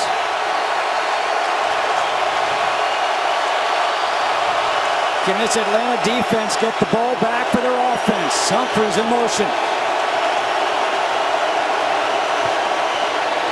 Winston trying to get rid of it. He does in time to Martin, and Martin has enough for the first down. What a play right there to stay up and stay alive and find his running back. He threatens the middle right there on a little bit of a run, and everybody bites on it, and then he just dumps it right over the middle, Charles. It's the second time we've seen today that I remember strength comes into play. And that is a Ben Roethlisberger type play. He's like a big oak tree that handles the hits, still delivers. On the first one, it was an incomplete pass in the first half, but it's prevented a sack. This one, a huge first down for the Buccaneers. Huge 3rd down conversion. More time coming off the clock. Handoff to Martin. Dancing around. Good run up the middle. Gets 6. Time for a game break. Let's go to LA and check in with Mike Hill. You guys like your rookie, Jameis Winston. How about this rookie, Stephon Diggs? His team down by 7 late. Teddy Bridgewater finds him, and the rookie does the rest. 40 yards for the score. Tying the score up at 20 apiece. Stephon gets into the end zone, and you know how he celebrates. Stephon, yeah, he digs. Once again, 20-20, late in the fourth. Justin, Charles, back to you. Hey, Mike, you know our parents would have said, can you dig it? Yes, sir. Well, those two guys were college football stars, and the best college football game in America this Thursday is on FS1 as the second-ranked Baylor Bears take their high-powered offense against K-State. The only place to see all the action is Thursday night on FS1. And a true freshman quarterback now going for Baylor, and Jarrett Stidham, one of the top-ranked guys coming into school this year, and you know it's been plug and play for Art Briles and Baylor. They'll get tested by Bill Snyder and those Wildcats. 1 timeout remaining for Atlanta after calling that timeout. 2nd down and 4 for Tampa Bay. You got to think they're going to keep it on the ground here with Doug Martin. It is Martin again. Trying to push that pile forward as Martin gets to the 40. Another timeout, the final timeout called by Dan Quinn. And you're looking at a 3rd and 1 coming up in pretty much the ball game. There's Lovie Smith watching the maturation of not just a young quarterback. How about an offensive line continuing to come together? You've mentioned it during the game, Justin. Ali Marpet, rookie, right guard, number 74. Donovan Smith, rookie left tackle from Penn State, who's had to deal with all the pass rushers, and we really haven't had anyone defeat him today in terms of that, where we've had that much pressure. They've done a nice job. And then, of course, the veteran Logan Mankins, Gosder Cherilus. This offensive line's coming together for him. Huge, huge play for everyone on this snap. 3rd and 1.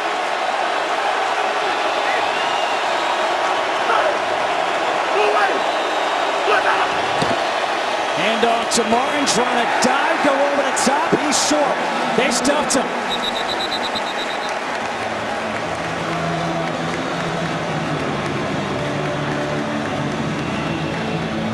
Dan Quinn and Richard Smith just sold out on this one and said, we're going to take the chance, and they don't go out the back door with Jameis Winston on a bootleg. They're going to try and run it. They win the battle at the line of scrimmage. Notice how the line of scrimmage changed. See that, Tony? They just went from where it was at the 40 and moved the line of scrimmage back. Atlanta's defensive front won that battle. That's what they teach on that short yardage and goal line, is get penetration, get a surge, and let the back guys, linebackers behind you, come and clean it up. Paul Soliai is a player down right now for the Falcons. The 9th-year player out of Utah. Good to see him now moving around on the ground. 2:13 to go. We've got a timeout here. 7-point game, 4th down coming up for Tampa Bay. 2:13 to go, 4th and 1 coming up. Charles, we've seen Jameis Winston go back out. A couple of options here now for Tampa Bay. Do you try to draw them off sides or run the clock down to the 2-minute warning? I think both, frankly. I think you try and draw them off sides, get something cheap, keep possession. But worst case, you get it down to the 2-minute warning, punt the ball away and rely on your defense. But I will say this. Last week at Washington, the defense gave it up for Tampa Bay. Somewhere in Lovie Smith's mind, he's thinking, God, do I want to just go for it and take it in the hands of my offense? I just don't think he can afford to. Well, there is the clock down to the 2-minute warning. Decision time. When we come back, what will Lovie Smith and the Bucs do?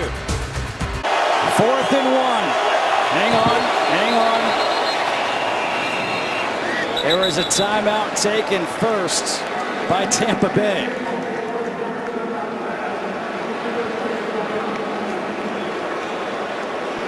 So a timeout taken there, and hold a second. Yeah, they were running a play. Yes, and it wasn't.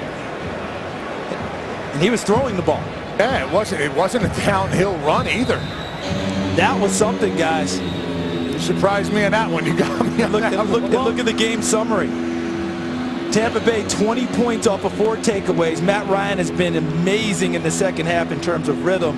But let's go back to that, because we've molded over in the break. I think that maybe Lovie Smith was saying over the last 3 or 4 weeks, my offense has been good and my defense hasn't been, even though they've been pretty darn good today. Maybe I want to leave it in the hands of my offense. We're 2 and 4. Let's go make a play and not just give it up. 4th and 1. What are they going to do? They are going to run a play. Jameis going to try to run for it. Dives forward. Let's see where the spot is. It is going to be so close.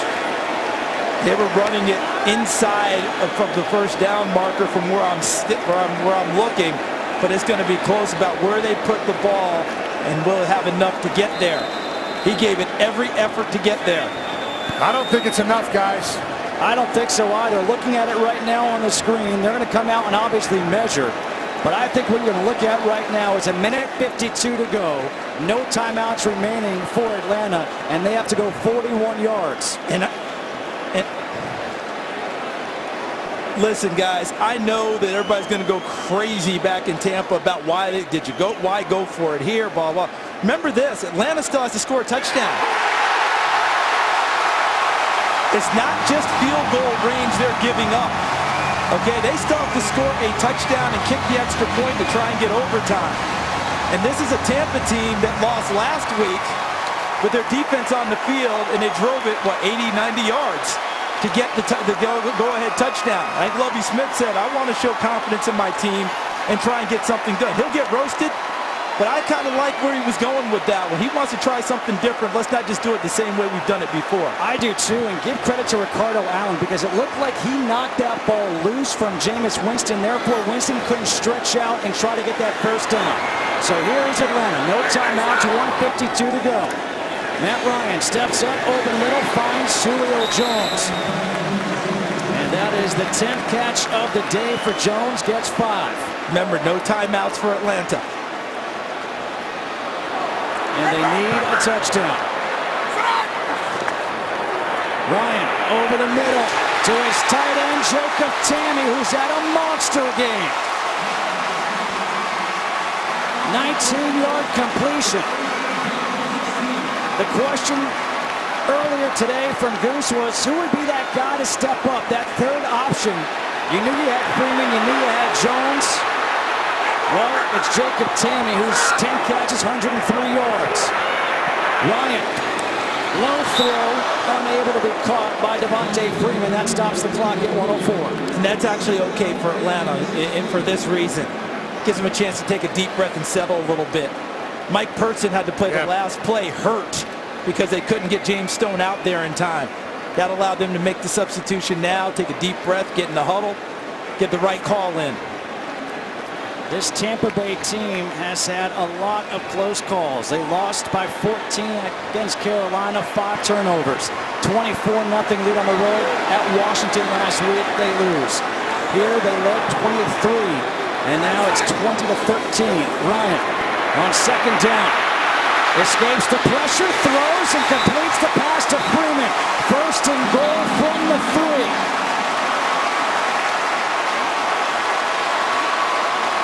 50 seconds to go. Nice job by Matt Ryan extending the play, getting out of the pocket, and finding an open man. And there was movement on the line. Looked like Levitri, number 67, jumped early for Atlanta.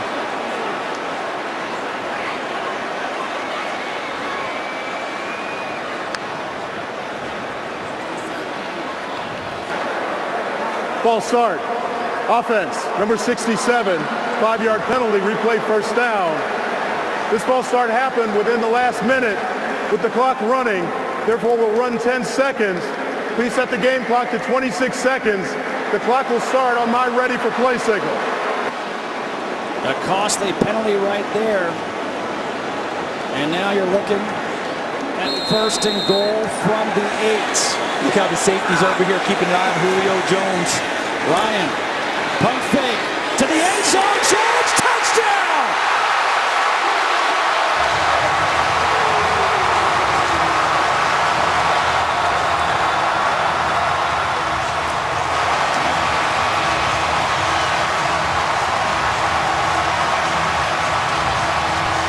Eight-yard touchdown pass to Julio Jones. See, right here, the safety is supposed to be over the top. But when Matt Ryan made his move and pump faked, he left the deep zone and left Jonathan Banks on his own. And Matt Ryan on the pump fake, able to come back and find Julio Jones. And you see Jonathan Banks looking for his partner, saying, you left me in my time of need. Big time drive, Atlanta with a chance to tie it. And now it's Matt Bryant to tie it up.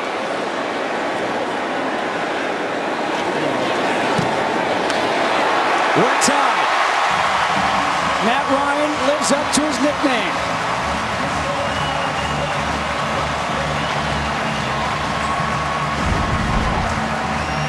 Matt Ryan creates the time and pulls the safety away. See that pump fake to Devontae Freeman? That pulled up Chris Conte, the safety, who really should have stayed deep and stayed over the top of Julio Jones. That's your number one threat. This is like watching the movie Top Gun. You never, ever, ever leave your wingman. There you go. It's a lesson for life.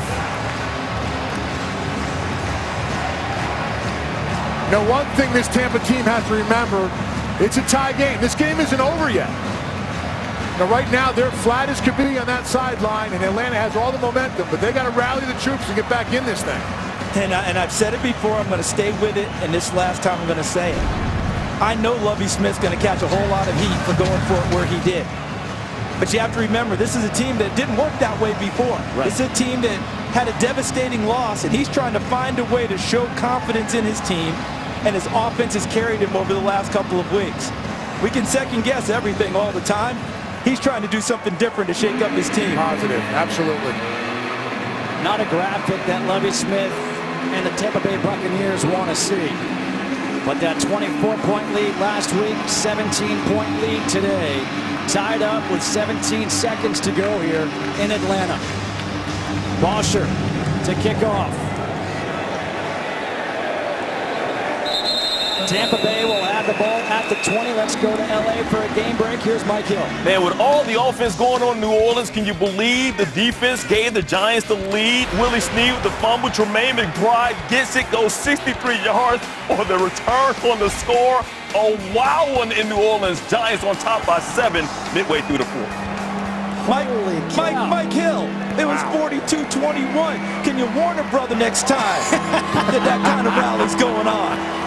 That's unbelievable. A lot of weapons on that Giants team. Well, now you got to think that Jameis Winston will take it to overtime. Let's get to overtime. Let's go.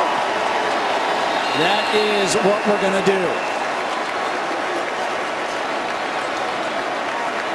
Matt Ryan, the leader of this team, 15 straight games with at least 250 passing yards. So as we go to overtime, a refresher on the rules. The coin toss obviously determines the possession. Both teams have the opportunity to possess the ball unless that initial possession is a touchdown or a safety. Well, you guys can read. Yep. You know what this says. 15 minutes to settle it. And that's the thing, because we have had a tie already this year in the NFL. So it's not a matter of, this is not, going until it's over. And it's not the sudden death that we knew growing up, where one score doesn't kick the field goal and you get out. As a player, defensive score though. As a player, for you two guys, what do you want? We will play one first or overtime period of up to 15 minutes. Each team will have an opportunity to possess the ball unless the team that first gains possession scores a touchdown or there's a defensive score. If the score is tied at the end of the 15-minute period, the game will be declared a tie. Fourth quarter timing rules are in effect. Each team will have 2 timeouts. All replays are from the replay booth. Any questions? Tampa Bay, you're going to call the coin toss. What's your call? Tails. Tails is the call. Tails is the call. It is tails. Tampa wants the ball. Which way you want to kick? That body language from Gerald McCoy is not what you want to see if you're the Tampa Bay Buccaneers. Julio Jones, the touchdown late in the fourth quarter, the extra point tied. Overtime is coming up. Jameis Winston, the first half belonged to him. The second half has belonged to Matt Ryan and the Falcons. These overtime facts this season in the NFL. Well, the home team 6-3, the coin toss 4-5. Tampa Bay won the toss. They have elected to receive. Bobby Rainey again. It'll be a touchback. And so the Buccaneers will have it at the 20. The game summary, well, the first half, it was turnovers, right? All those turnovers by the Falcons led to points. 20 points off the 4 takeaways. But then for the Buccaneers, you didn't think you could have a game like last week, and all of a sudden you blow a 17-point lead this week. And you remember what they told us. It felt almost like death. Yeah. And you were in a period of mourning. Normally you get 24 hours to shake it off. Lovie Smith said it took him until Tuesday. Normally it's Monday. Levante David told us it took until Wednesday. And they had to have a spirited practice to try and get it out of them. Tony talked about it earlier. It's in the back of your mind until you erase it. Now it's back front and center for the Tampa Bay Buccaneers. Justin Kutcher, Charles Davis, Tony Siragusa, Mike Pereira. Overtime here in Atlanta.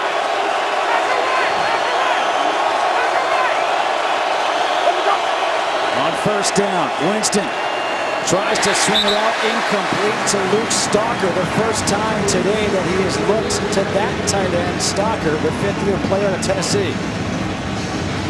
Don't make things harder for yourself than they already are. Make the plays you need to make. Simple pitch and catch. Luke Stalker doesn't look it in. Ball bounces off his hands. He's had 3 catches for the season. All of them came last week at Washington. Somebody's got to make a big play here for Tampa. Empty backfield. Charles Sims is in. Watch out for him as a receiver.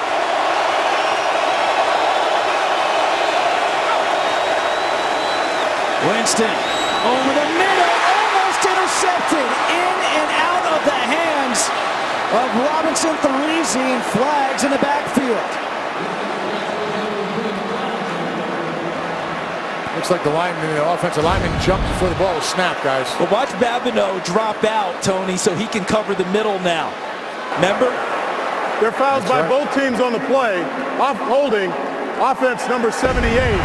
Personal foul, roughing the passer, defense number 50 with a hit to the quarterback's knees. Those fouls offset. We'll replay second down. And boy, is Tampa fortunate to get the offsetting penalties and get the down back. And O'Brien Schofield down on the legs of Jameis Winston. And that would have nullified an interception if Robinson Therese had been able to come up with it. After all that, it's still 2nd and 10. Winston moving around in the pocket, dumps it off to Sims. And Charles Sims able to push forward to the 27, gets 7, and sets up 3rd and 3.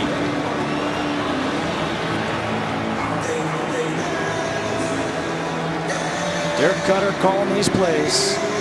Lovie Smith, he's the one who said let's go for it on 4th and 1 in that 4th quarter, late with 2 minutes to go.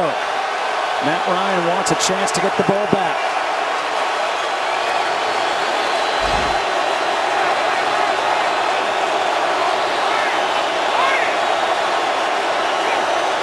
On 3rd and 3, Winston dumps it out to Sims, and Sims able to get forward through the tackle of Phillip Adams and pick up the 1st down. Number one thing that would attract people to Charles Sims coming out of college is this, his ability to catch the ball out of the backfield, and how about his having a nice understanding. As an eligible receiver. 64 is eligible. And a nice understanding where the 1st down marker was. And Ronald Torbert, remember the eligible receiver reporting in? He missed that in the last game he worked. He hasn't missed it at all today. Just reported it now. And remember, Phillip Adams is playing because Desmond Trufant is not. Play action. Taking the shot down the sideline, and this one is incomplete for Mike Evans. The coverage there by Adams. I like the shot taken, though. I do, because you have to make plays now if you're Tampa. Everyone's tight. Everyone's wondering, are we going to blow another lead? Go out and try and make a play. And Phillip Adams does exactly that for Atlanta. I thought he was into him before the ball got there, personally. And he was able to get away with that one, and no flag thrown. Yeah, the ball was just underthrown. If he would have overthrew him, he would have had a chance to go and make a huge play on that one. The defense in some confusion right now. Winston snaps it, and that's a drop ball by Evans. Got hit hard by Adams. And 3rd and 10 coming up now for the Bucs. And look at Atlanta trying to decide which unit they want in. Fortunate they didn't end up with too many men on the field. And again, now it's Nate Stupar who's leaving the field late. 4 of 10 on 3rd downs for Tampa Bay today.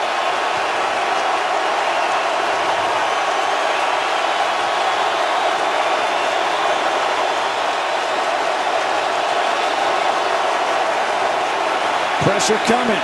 Winston completes another 3rd down. This pass to Mike Evans. We've had a few drops from Evans today, but in the key situation, Jameis Winston goes right back to him after his latest drop and puts it right on the 1 and 3 that Evans has on his jersey.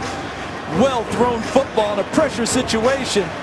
Therese tries to make a play, but Evans with a monster 1st down for Tampa.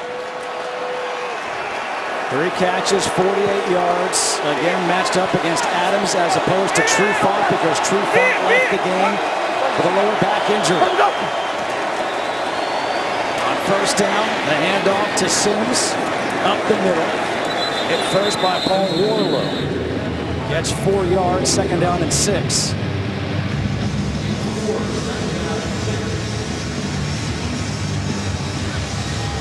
Connor Barth, the place kicker, 2 for 2 today, 38 and 23. And they're hoping they're not using him because a touchdown wins it for them. If they kick a field goal, Atlanta gets a possession.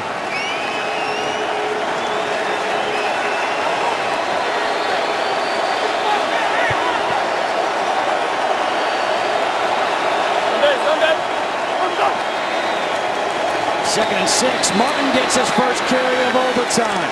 And he's got another first down up to the 40.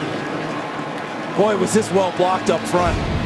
Beautiful. Watch the right side here. Marpet is 74. Sherrillis is 78. 68 is Hawley, the former Falcon. He was able to get out on the linebacker and occupy him, Stupar, so he couldn't fall off and make the tackle. Gaping hole for Doug Martin to race through. Matt Ryan, all he can do right now is watch and hope.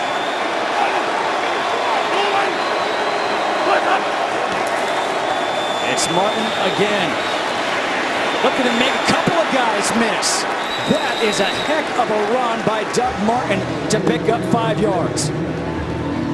I thought he was going to get stopped in the backfield on this one. He actually stopped his feet. But poor tackling by Atlanta. I mean, you got to wrap this guy up. Hageman missed first, 77. Ishmael, 36. Missed in the open field right there. And he got way more out of that play than he should have. You got to give credit to that offensive line staying on their blocks, though, driving guys backwards.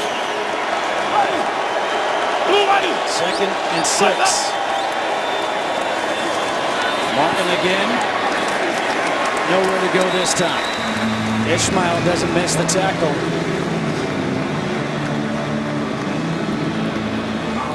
Connor Barth, his career-long 57 yards back in 2012. 2 for 2 today, 38 and 23. This drive, 10 plays, 45 yards for the Buccaneers. 3rd and 5 coming up. Already a couple of third down conversions on this drive. Charles Sims had one. The other was Mike Evans. Good thing they called a timeout. They had receivers out there, a couple of them, nobody on them. They couldn't decide whether they wanted nickel or base out there, Charles. They've run into that a few times now down the stretch about which personnel is supposed to be in the game, so they'll be working on those mechanics, getting to practice next week. So the timeout taken here by Atlanta.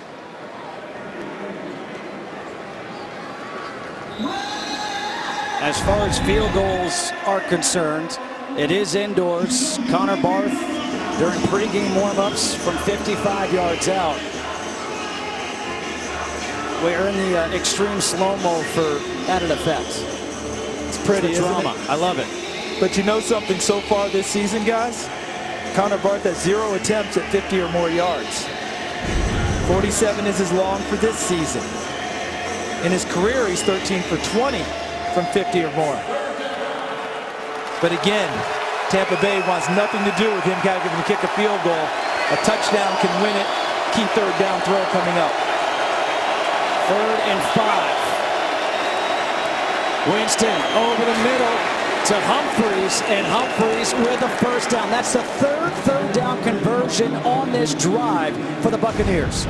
And they don't mind having a rookie pulling the trigger here on key plays. Humphreys works inside, knows where the first down marker is, worked right to it. And look at that pass protection. Could you get a cleaner pocket on a key third down situation? I would say no. Don't forget the game of the week, Cowboys and Seahawks, is coming up here in overtime. Tampa Bay and Atlanta, 20 apiece. Winston down the sideline. Flag is thrown. It's knocked away by Adams. Evans, the intended receiver, but it's going to be against Phillip Adams. Okay, how many offensive Pass coordinators? interference. Defense, number 20. Automatic first down at the spot of the foul. I just wondered how many offensive coordinators, because we're going to look at a replay here, would say, you know something? I'm having my rookie quarterback take the shot at the end zone on first down in overtime because I trust the heck out of him right now. And Mike Evans worked on Adams again and won that battle. It's a 16-yard pickup. Evans is on the sideline. We saw him go down earlier. Now he's laying on the ground. 1st and 10 from the 13. Remember, a touchdown ends it. Hand off, Doug Martin. But here's what I want to say. Remember how the body language looked terrible for Tampa Bay when Gerald McCoy said, "Tails, we want it"? How about the response to come out here and have this drive and now be looking at a 2nd down and 7 with the ball on the 10-yard line? The guy who had the football, you never worried about his body language, and that's number 3, Jameis Winston. And this team has responded. Atlanta needing a big stop. Nothing more than a field goal here can be given up by Atlanta.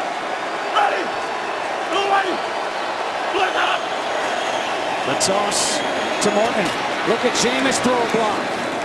He said he tries to get at least one block every game. And it might have been a time where he shouldn't have. Because I feel like he helped stop the run in his enthusiasm. Watch the toss. And who's he run into first? Yeah, restricts him from cutting back. He actually took his vision away on the cutback. He's doing everything you want. Enthusiastic, trying to help. But Doug Martin, see how he's trying to push Jameis past him? Because he sees the gap he's trying to get to, and he doesn't get there. It's 3rd and 4. The first down marker is the 3-yard line.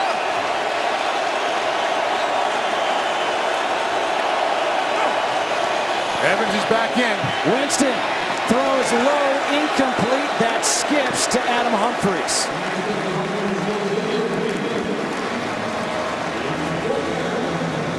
You got to kick it now. This isn't even a decision. You got to kick it, get points. And I think he had him here, guys. I think he had him and was just low with the throw. Look at that.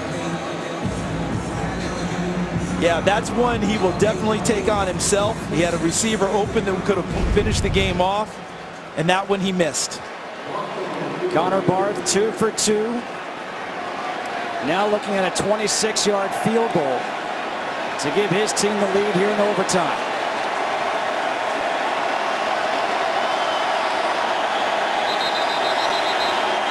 And the flag comes in from the end zone. A delay of game. Delay of game. Offense. 5-yard penalty. Still 4th down. Sometimes they don't mind getting that and getting some extra yardage because of the angle. Yep. Angle of the kick. It's on the right hash mark. You know, if you're a golfer, right? That's going to be a. I'm going to draw it in. Draw it in. You don't want to really kick the fade because then you're punching at it. You want to let it all the way out. You don't play the draw fade it over. You want to play the fade here. All right. Excuse me, you want to play the draw, not the fade. A 31-yard attempt. He doesn't play either, just goes straight at it. 23-20 in overtime. The Falcons will have a chance to respond here in Atlanta. Matt Ryan on that final drive in the 4th quarter. His team needed a touchdown. What did he do? He got his team a touchdown. The touchdown pass, that pump fake freed up Julio Jones. The extra point tied it up. And Matt Ryan is nicknamed Matty Ice. This is why. And he got that nickname way back in the day when he was at Boston College. He's carried it over here. Some people have that ability to make themselves calm when everything else is going crazy around them. Matt Ryan's been one of those people. Need to control the ball, protect the ball here. Connor Barth to kick off. Weems is going to return it from about 8 yards deep in the end zone, and he will get back to the 19-yard line. There was a lot of risk there for not a lot of reward. Matt Ryan certainly stepped it up in the second half, and really it all turned after the interception. I'm sorry, after that fumble on the mesh where he slammed the helmet to the ground, and then it was a different Matt Ryan. It's almost as if that helmet slam said enough. Playing sudden death overtime.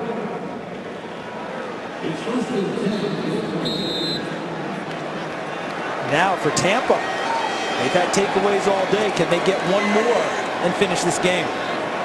Julio Jones in motion on first down. Ryan able to find Jones, who breaks a tackle down the sideline, and he gets shoved out by Bradley McDougald. Let's go to L.A. for a quick game break. Here's Mike Hill. They got 6 quarterbacks to throw for an NFL record 7 touchdowns in the game. Drew Brees is now one of them. The 7th going to C.J. Spiller. It is tied at 49. Saints lining up for the game-winning field goal with 5 seconds left right now. Way to leave us hanging, Mike. Yeah. Game-winning field goal. Appreciate it, bros. What a game that one is. Just like the one we have right here. 1st and 10 for Atlanta. Ryan throws. Able to complete the pass to Roddy White.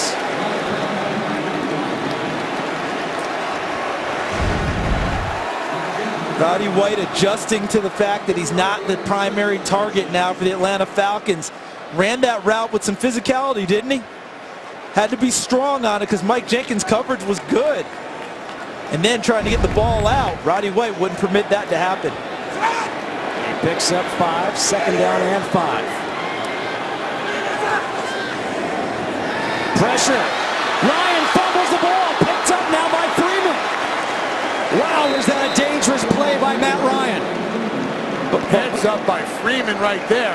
But what a play. Was that Howard Jones, 95? They just picked him up from Pittsburgh. They tried to make him an outside linebacker. He went to Shepherd College in West Virginia, guys. Was a wide receiver in high school. Now an outside linebacker, defensive end.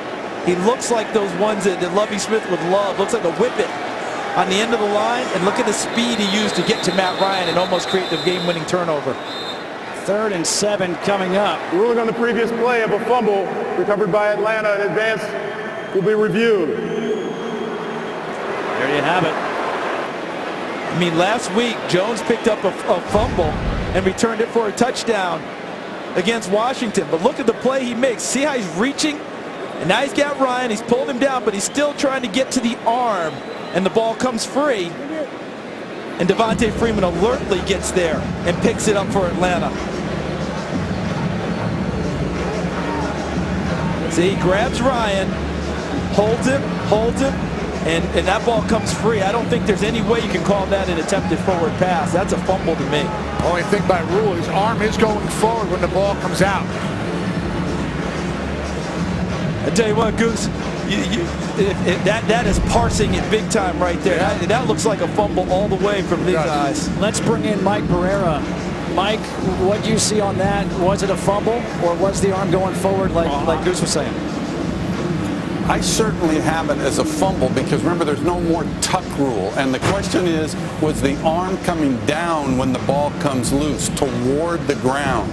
And to me, that's the new definition here. If the handout starts forward at one point, then he's going to tuck it back. Now let's see when the ball comes loose. Is the arm going down to the ground? And to me it is. So this was ruled a fumble and stays a fumble on the field. Again, which direction is the arm going when it comes loose? Straight down toward the ground. So to me, I think you leave this as a fumble. And they do. Yeah, Mike, I thought the 2nd and 3rd move by Howard Jones to get the arm of Matt Ryan kept him from making it an incomplete pass. Terrific play by Jones. Now 3rd and 7, and this is obviously 2-down territory. Down by 3. Ryan over the middle. Is there a flag? Hardy, the intended receiver, no flag. Alteron Werner on the coverage. It looked like he was all over Justin Hardy.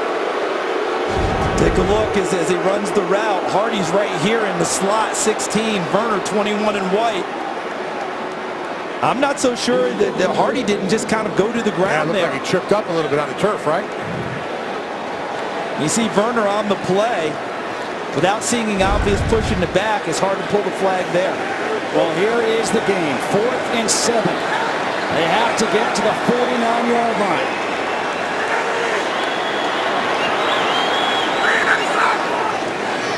Ryan.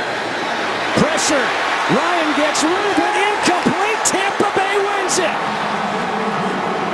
What a response by the Buccaneers.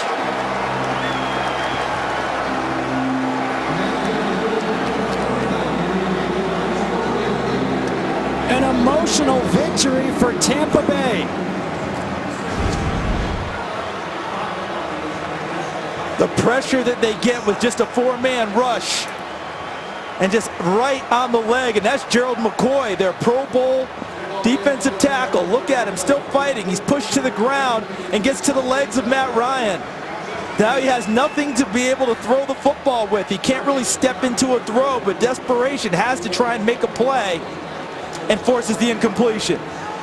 We talked about Gerald McCoy. Maybe the body language wasn't great at the coin toss, but the effort certainly was to finish the ball game. Unbelievable finish. 23-20 for Charles Davis, Tony Siragusa. I'm Justin Kutcher. Coming up next, America's Game of the Week, Seattle and Dallas.